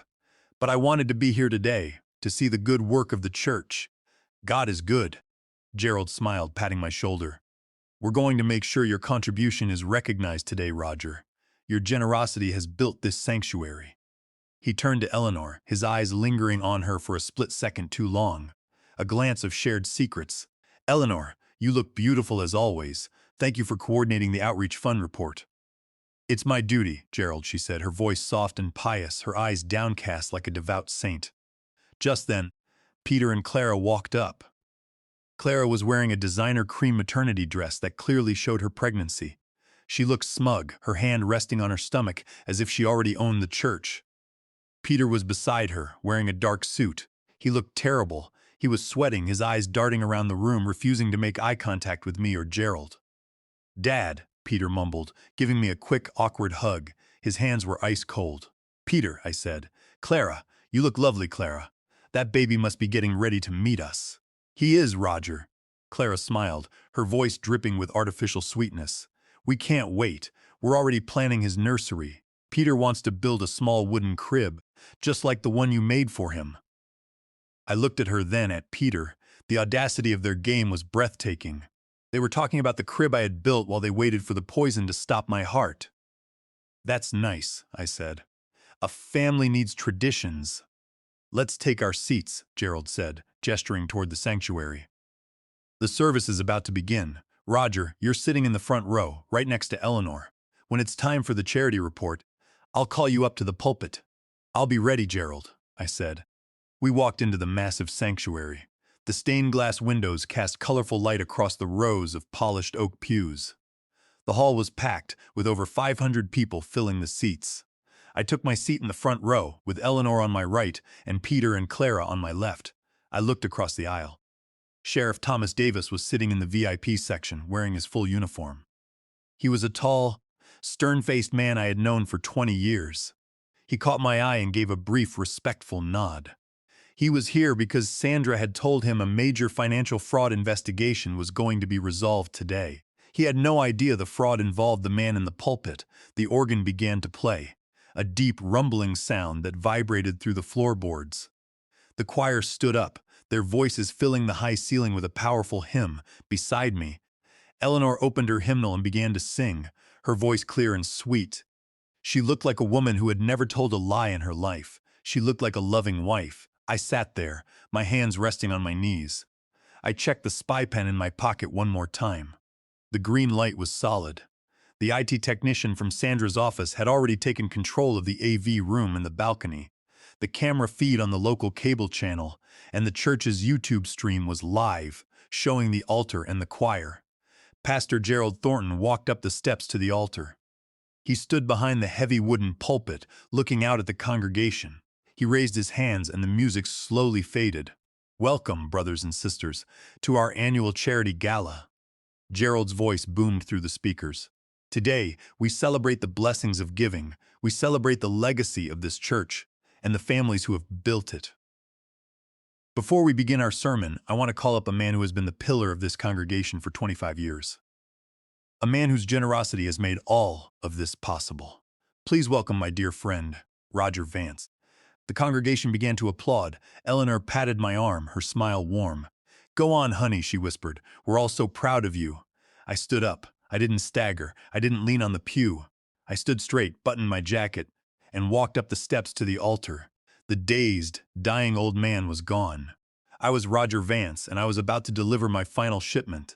I walked up the polished oak steps of the altar, my steps firm and measured. The murmur of the crowd faded into a respectful silence. I stood behind the heavy wooden pulpit, the same pulpit I had paid $15,000 to import from Italy 5 years ago. I looked down at the congregation. In the front row, Eleanor was watching me, her hands clasped in her lap, a serene, supportive smile on her lips. Next to her, Clara sat tall, her chin up, while Peter stared blankly at his knees, his shoulders hunched. Pastor Gerald Thornton had stepped to the side of the altar, standing near the choir loft, his arms crossed, wearing the smug, satisfied expression of a man who believed his future was completely secure. I adjusted the microphone.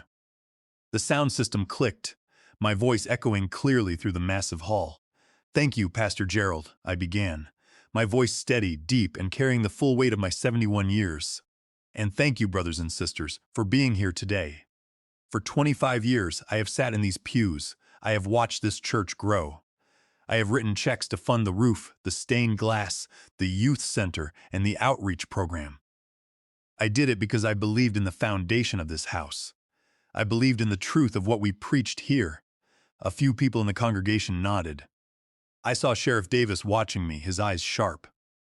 "In my line of work," I continued, "in logistics and transport, you learn that the most important part of any structure is the load-bearing foundation. You can build a beautiful warehouse. You can paint the walls. You can install the finest lighting. But if the ground beneath it is shifting, if the concrete is cracked and rotten, the entire building is a hazard. It is only a matter of time before it collapses under its own weight." I paused, letting the silence stretch. I saw Gerald frown slightly, his arms dropping to his sides. He was beginning to notice that my tone was not that of a dying benefactor. "Lately," I said, "I have been inspecting the foundation of my own life, my family, my marriage, my friendships, and I discovered that the structure I spent 40 years building was built on a sinkhole of deceit, adultery, and greed.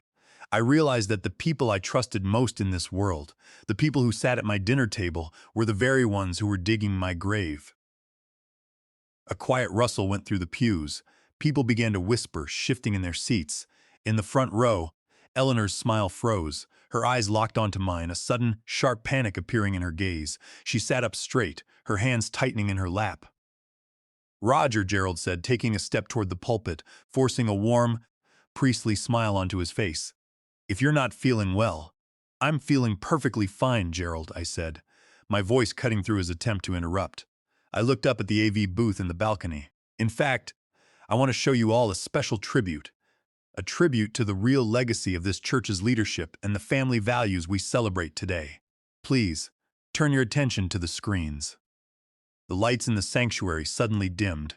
The two massive projection screens on either side of the altar, usually used to display Bible verses and hymn lyrics, flickered. The crowd gasped as the screens filled with a high-definition video feed. It wasn't a slideshow of charity work. It was the VIP suite of the Gilded Oak. The timestamp in the corner read, 11:45 p.m., the night of the wedding. The audio cut through the church's professional sound system, loud and crystal clear. On the screen, the door opened and Eleanor Vance walked in, striding with a firm, healthy step. She popped a bottle of champagne. Clara entered, still in her wedding dress, kicking off her heels. To the biggest fool in Savannah. Clara's voice boomed through the sanctuary, echoing off the high rafters. The congregation went dead silent. You could have heard a pin drop on the carpet. On the screens, Eleanor clinked her glass against Clara's. To Roger, the old mule who works until he drops. I looked down at the front row. Eleanor had stood up, her face completely pale, her mouth open in a silent scream of horror. She looked up at the screen, then at the AV balcony, then at me. She was trapped in the spotlight. Clara had shrunk back into her seat, her hand clutching her stomach, her face drained of all color. Peter was staring at the screen, his jaw slack, his eyes wide with a mixture of shock and realization, and Gerald Thornton looked as if he had been struck by lightning. He stood frozen, his eyes glued to the monitors as the confession rolled on. "It's an asset, honey," Eleanor's voice continued from the speakers, discussing the Blue Ridge cabin. "We'll liquidate it in 6 months. That's $500,000 in cash. I just hope Peter doesn't get suspicious," Clara's voice replied. "It's exhausting pretending to be attracted to him. Every time he touches me, my skin crawls." A collective gasp tore through the congregation. People in the pews were turning to look at Peter, then at Clara. The public humiliation was absolute, but the video was just getting started. The real knife was about to turn. The sanctuary was filled with a rising tide of shocked whispers, but the audio from the projection screens drowned them out. The congregation sat frozen, transfixed by the unfolding disaster. On the screen, Clara's image sighed. Peter actually thinks the timeline works. He thinks the baby is his. "It doesn't matter," Eleanor's voice answered from the speakers. "As long as his name is on the birth certificate, the bank will release the $20 million trust fund. But whatever you do, don't let Roger suspect anything. If he demands a DNA test, we're ruined." "It's actually Logan's baby," Clara's voice laughed. "My personal trainer, can you believe it? A Vance heir fathered by a guy who lives in a studio apartment and drinks protein shakes for dinner." A loud, collective murmur swept through the pews. I saw Clara cover her face with her hands, sinking low into the pew. Several women in the rows behind her gasped, whispering behind their hands, but the video was about to hit the foundation of the church itself. "Do not be too hard on Peter, dear." Eleanor's voice continued on the screen, her tone dripping with mock sympathy. "He gets his gullibility from his father." "From Roger?" Clara's image asked. "Not Roger. Roger isn't his father," Eleanor said. The room went so quiet you could hear the wind rustling the oak trees outside the stained glass windows. "Peter is Gerald's son," Eleanor's voice revealed, echoing through the high vaults of the sanctuary.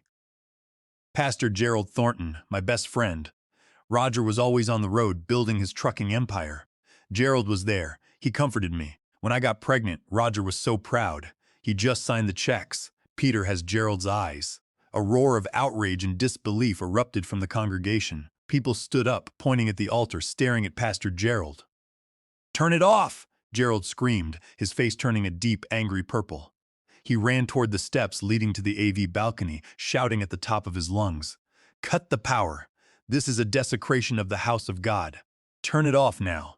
He reached the heavy oak door of the AV room and grabbed the handle, but it was locked from the inside. He began to pound on the wood with his fists, his screams echoing through the sanctuary, but the video kept playing. The local cable broadcast and the YouTube live stream were carrying every second of this directly to thousands of homes in Savannah. "So," Clara's voice asked on the screens, "when does Roger finally retire permanently?" Eleanor's image took a sip of her champagne, her eyes cold and empty on the monitor.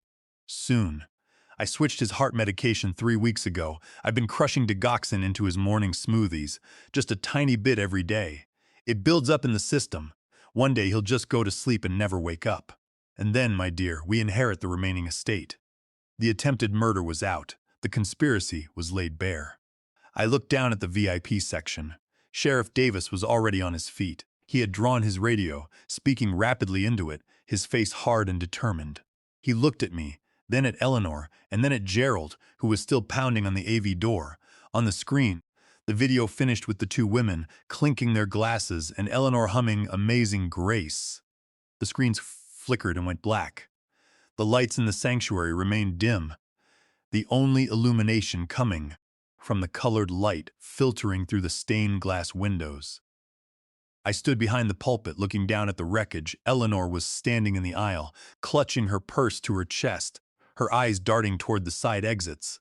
But two of Sheriff Davis's deputies had already stepped into the doorways, blocking the path. Clara was sobbing hysterically, her head resting on the back of the pew. Peter sat motionless next to her, his face completely blank. The truth had finally shattered his illusions. He was the son of the preacher. His wife was pregnant with a trainer's child, and his mother had tried to kill his father. Pastor Gerald Thornton walked slowly back down the altar steps. He looked around the room, his chest heaving, his expensive suit looking suddenly rumpled. He tried to raise his hands to regain control of his flock.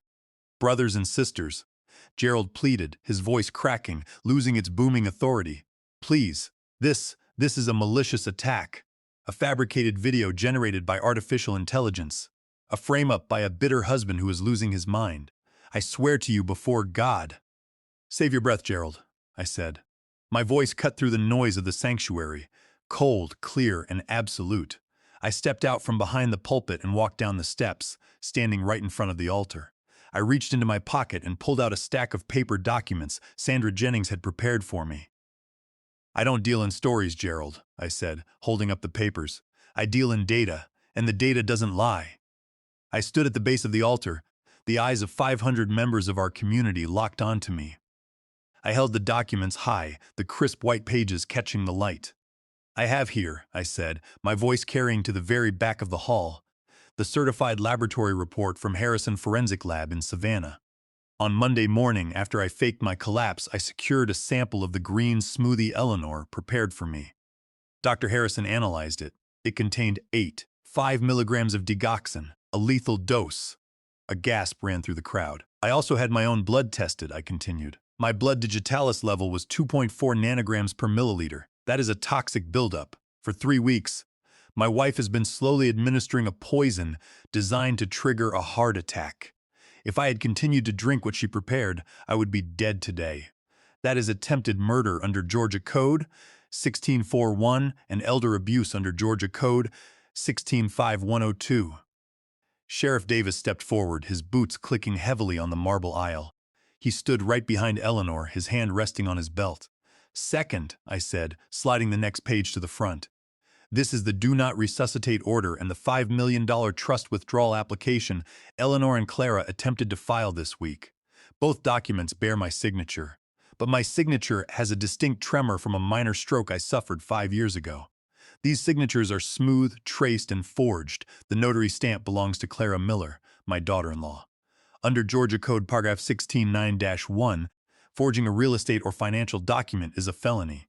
The contract is void ab initio, null and void from the very beginning." Clara let out a muffled sob, burying her face in Peter's shoulder, but Peter sat stiffly, pulling away from her. He was staring at the floor, his face completely empty.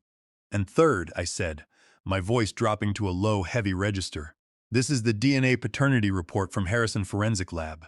I submitted a blood sample, along with hair follicles retrieved from my son Peter. The results are definitive. The probability of paternity is 0.0%. Peter is not my biological son. He is, however, a 99.9% genetic match for the family line of Pastor Gerald Thornton." A loud, angry roar went through the church. Several deacons stood up, looking at Gerald with expressions of shock and betrayal. Gerald Thornton was shaking. His hands were gripping the wooden altar rail, so hard the wood creaked. He looked around the room, searching for a friendly face, a supporter, someone to defend him. But he saw only disgust. His 30-year empire of lies had vanished in less than 15 minutes. "Gerald," I said, looking him in the eye, "you sat at my table every Sunday. You prayed over my food. You accepted hundreds of thousands of dollars in donations to build this hall. And all the while, you were sleeping with my wife, fathering a child under my roof, and helping them plan my murder so you could steal my family trust. You used the name of God to run a criminal conspiracy." "Roger," Gerald whispered, his voice dry, his confidence completely shattered. "Please, we can talk about this. In private." "We're done talking, Gerald," I said. "The circuit is closed." I turned to Sheriff Davis. "Sheriff, the toxicologist's reports, the forged documents, the DNA evidence, and the audio recordings of their conspiracy are all right here. I am formally filing charges against Eleanor Vance, Clara Vance, and Gerald Thornton for attempted murder, forgery, financial exploitation of an elder, and trust fraud." Sheriff Davis took the documents from my hand. He gave them a quick, professional scan, then looked up, his face grim. "Eleanor Vance," Sheriff Davis said, his voice echoing through the church, "please step out into the aisle and put your hands behind your back." Eleanor didn't move. She stood frozen, looking at me with a mixture of terror and absolute, burning hatred. "Roger," she hissed, her voice dropping the sweet southern act entirely, "you think you've won? You're an old, broken man. You're going to die alone in that big house. You have nothing." "I have my name, Eleanor," I said quietly. "And I have the truth. That's more than you'll ever have in that cell." One of the deputies stepped forward, took her arms, and clicked the silver handcuffs around her wrists. Eleanor let out a sharp, choked sob as she was led down the aisle, past the members of the choir she had directed. Past the neighbors she had lied to for 40 years, Clara was next. She was led out in handcuffs, screaming at Peter to help her, to call a lawyer.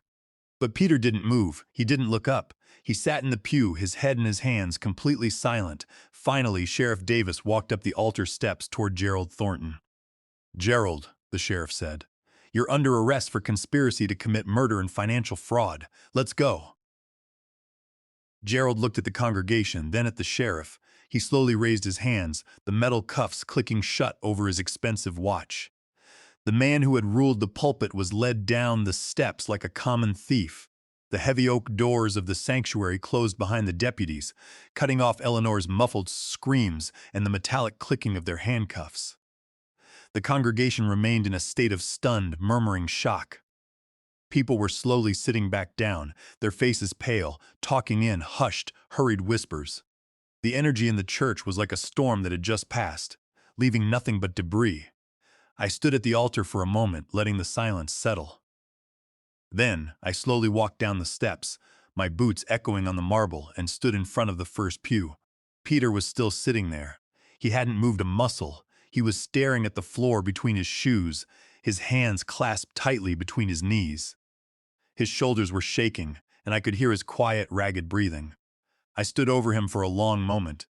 I looked at the boy I had taught to throw a baseball, the boy I had stayed up with through fevers, the boy I had built a $20 million empire for. The biological reality didn't change the 33 years of memory, but it changed the future. The structure had collapsed, and we were both standing in the ruins. "Peter," I said quietly. He flinched, his head jerking up. His eyes were red, his face streaked with tears and sweat.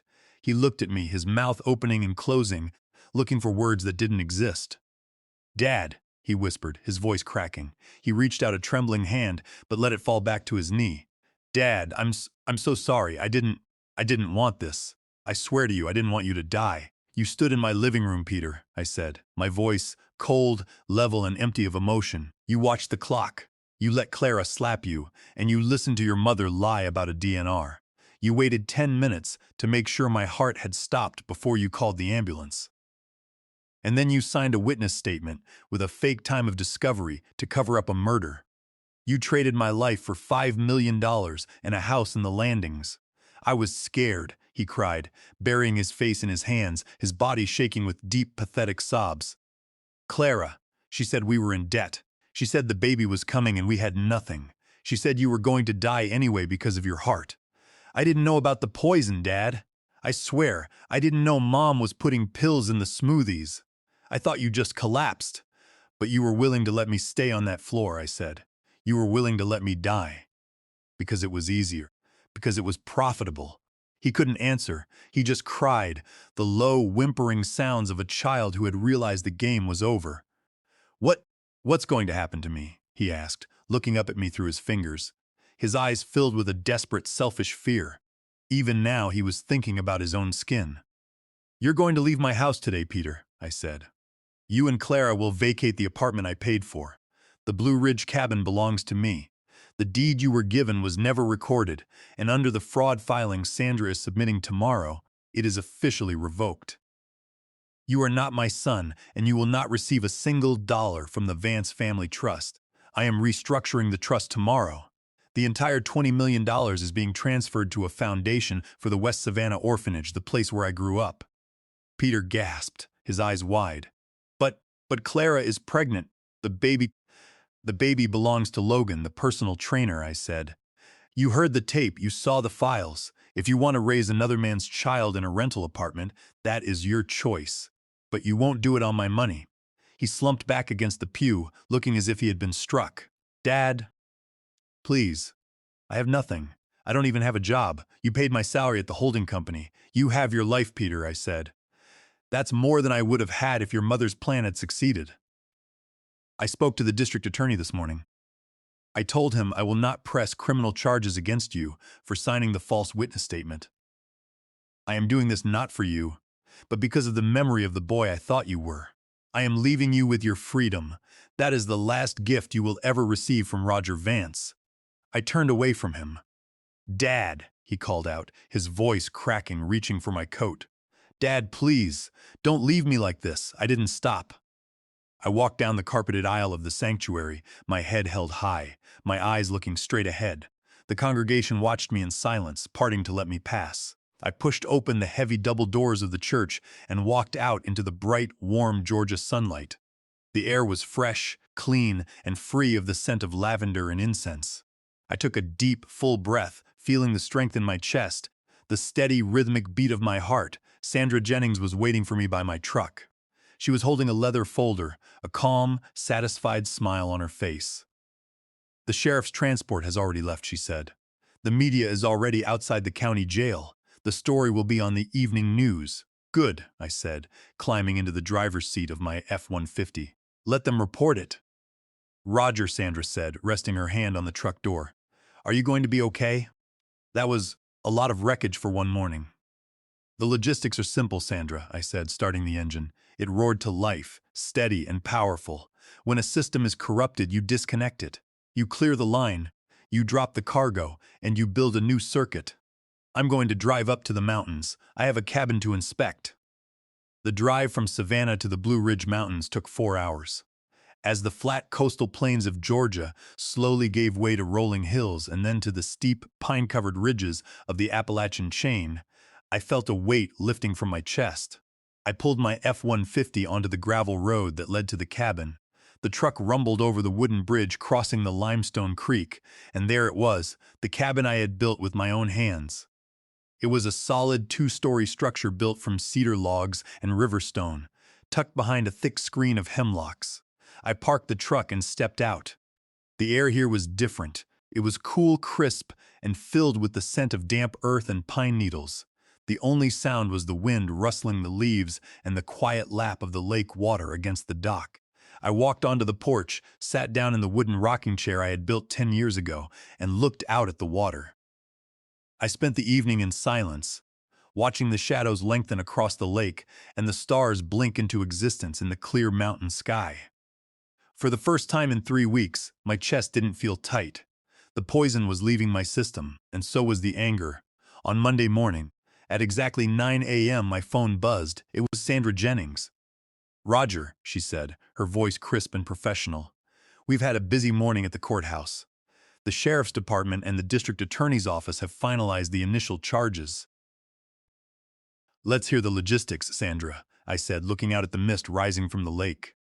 First, Eleanor's bail hearing was held at 8:30 a.m., Sandra said. The judge denied bail entirely, citing flight risk.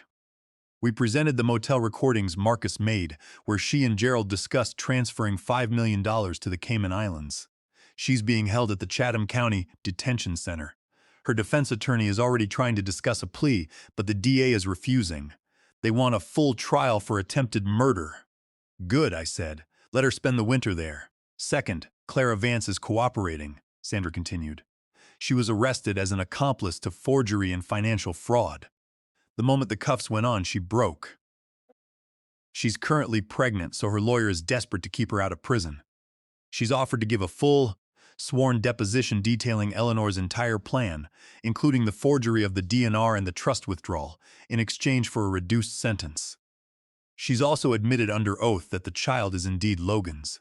The DA is reviewing the deal, but it looks like she'll testify against Eleanor. What about Gerald? I asked. Gerald Thornton is finished, Sandra said, a note of satisfaction in her voice. The church board held an emergency meeting last night. They stripped him of his pulpit and his credentials. The board has also initiated a forensic audit of the parish outreach fund. Our investigators have already found that over $1.4 million is missing, funneled through a series of shell companies managed by Eleanor and Gerald over the last 5 years. The state attorney general is preparing indictment papers for grand larceny and embezzlement of charity funds. He's facing 15 to 20 years. And Peter? I asked, my voice dropping to a quiet murmur. Peter has moved out of the luxury apartment, Sandra said. Our human resources department at Vance Holdings processed his termination this morning. He was escorted from the building. I'm told he's staying at a cheap motel near the highway. He has no money, Roger. His personal accounts were drained by Clara to pay off her credit card debts. He has to hire a public defender. I looked at the water. A lone mallard duck was swimming near the dock, leaving a quiet V-shaped wake behind it. He's alive, Sandra, I said.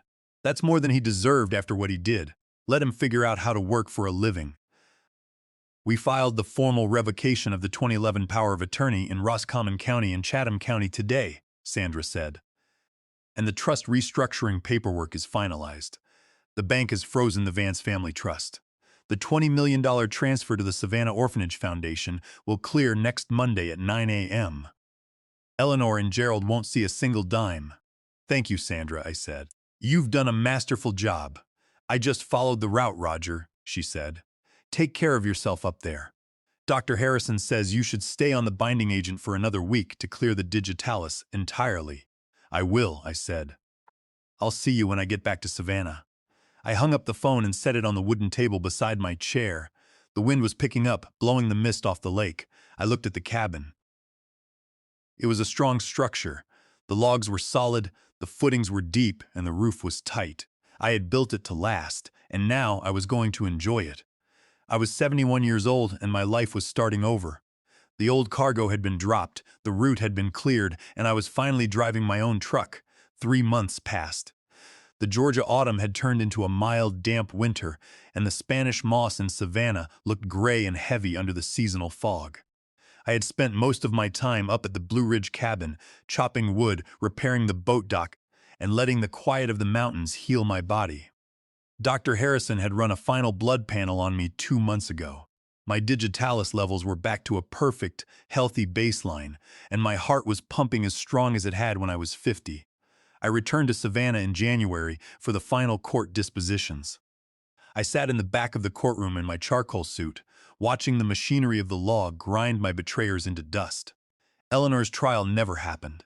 Faced with the mountain of evidence Sandra Jennings had gathered, the high-definition security footage, the forensic toxicology reports, the motel recordings, and Clara's sworn deposition, her high-priced defense attorney advised her to take a plea deal. She pleaded guilty to attempted voluntary manslaughter and elder exploitation. The judge, a stern man who had known me for 20 years, showed no leniency. He sentenced her to 15 years at the Pulaski State Prison, a maximum security facility for women. Because of the nature of the crime, she had to serve at least 85% of her sentence before she would even be eligible to look at a parole board. When they led her out of the courtroom, she looked older. The elegance she had maintained for decades had vanished. Her hair was graying, her shoulders were slumped, and she was wearing a standard blue jumpsuit instead of her designer dresses. She didn't look at me as she passed.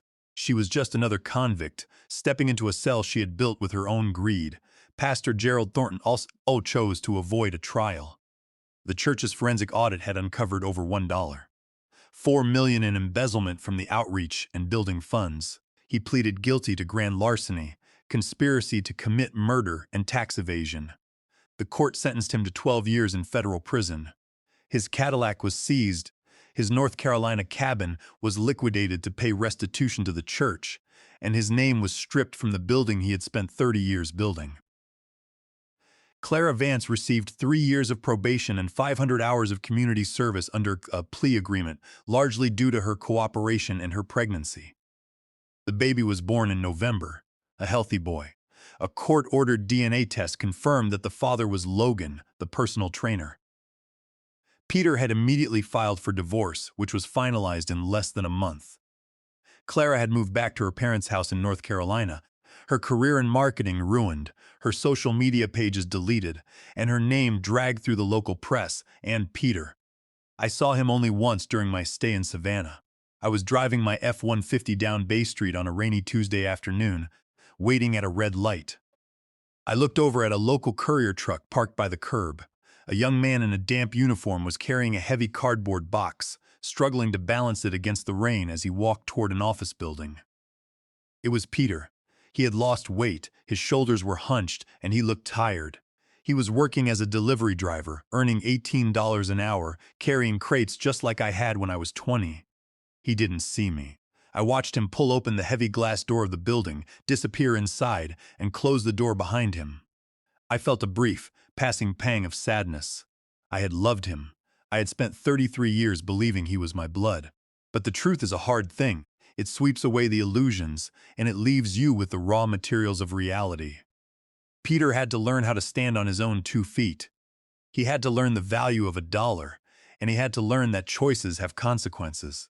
I put the truck in gear as the light turned green, pulling away into the traffic. The next morning, I met Sandra Jennings at the Savannah Orphanage Foundation offices. We sat in a bright, modern room looking out at a courtyard where children were playing. The director of the foundation, a warm, middle-aged woman named Sarah, was holding the trust transfer documents. "Mr. Vance," she said, her eyes shining with tears, "I don't know how to thank you. This $20 million donation, it will fund our education program, build a new dormitory, and secure the future of these kids for the next 50 years. It is a miracle." "It's not a miracle, Sarah," I said, signing my name on the final line of the transfer form. My hand was steady, the pen moving without a single tremor. "It's just proper logistics. The cargo was sitting in a corrupt yard. I just rerouted it to a yard where it can do some good." Sandra smiled, closed her briefcase, and stood up. "The files are closed, Roger. Vance Logistics is completely settled. The trust is clear." "Thank you, Sandra," I said, shaking her hand. "Let's go grab some lunch. I'm paying." I spent the next winter up at the Blue Ridge cabin. The cold, dry air of the mountains was good for my lungs, and the work of chopping wood and maintaining the property, it kept my muscles lean and strong. Had bought a small wooden boat, and every afternoon I would row out to the middle of the lake, drop a fishing line, and simply listen to the quiet. Sometimes I thought about the house in Savannah. I had sold it 2 months ago for $1.1 million. I didn't want the bricks. I didn't want the granite countertops, and I certainly didn't want the memories that were trapped in the walls. I had kept only my truck and the clothes on my back. A logistics operator knows that when a shipment is corrupted, you don't keep the packaging. You dump the whole box and start fresh. I was 71 years old, and for the first time in my life, I was completely free. I had no wife who wanted me dead, no pastor who wanted my money, and no son who was waiting for my heart to stop. The $20 million trust was gone, but I had enough in my personal savings to live comfortably for the rest of my days. I didn't need luxury. I needed peace. One Saturday morning, as I was drinking a cup of clean, hot black coffee on the porch, I received a letter in the mail. It was a simple white envelope with no return address. The postmark was from Grand Rapids, Michigan. I opened it. Inside was a single sheet of lined paper, written in a shaky, uneven cursive. It was from Peter Dad T. The letter read, "I don't know if you'll read this, but I needed to write it. I'm living in Michigan now. I got a job at a local logistics warehouse, working the loading dock. It's hard work, 10 hours a day, and my back hurts every night. But it's honest. I'm earning my own money. Clara and I are divorced. I haven't seen her since the court date. I'm staying in a small room near the railroad tracks. It's noisy, but it's cheap. I think about you every day, Dad. I think about the cabin, and I think about the night I sat on that floor and let them convince me to wait. I can't sleep some nights because of it. I was a coward, Dad. I wanted the easy money, and I let myself become a monster. I know you're not my biological father, and I know I have no right to your name. But to me, you were the only father I ever had. You were the one who taught me how to drive, how to shake a man's hand, and how to be decent. I threw it all away for a lie. I don't expect you to forgive me, and I'm not asking for money. I just wanted to tell you that I'm working. I'm trying to build something real this time. I hope your heart is strong, Roger. I hope you're happy. Peter. I read the letter twice, the paper cool against my fingers. I looked out at the lake, watching the wind ripple the surface of the blue water. Did I forgive him? I didn't know.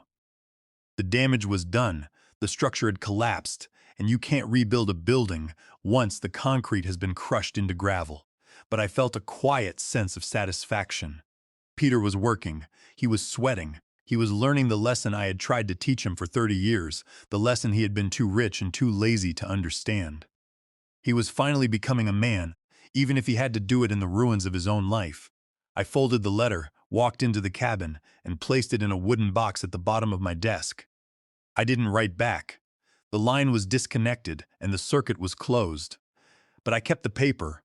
Sometimes people ask me if I regret what I did. They ask if I regret making a public scene at the church, if I regret sending my wife to prison, or if I regret stripping my son of his inheritance. I tell them the same thing.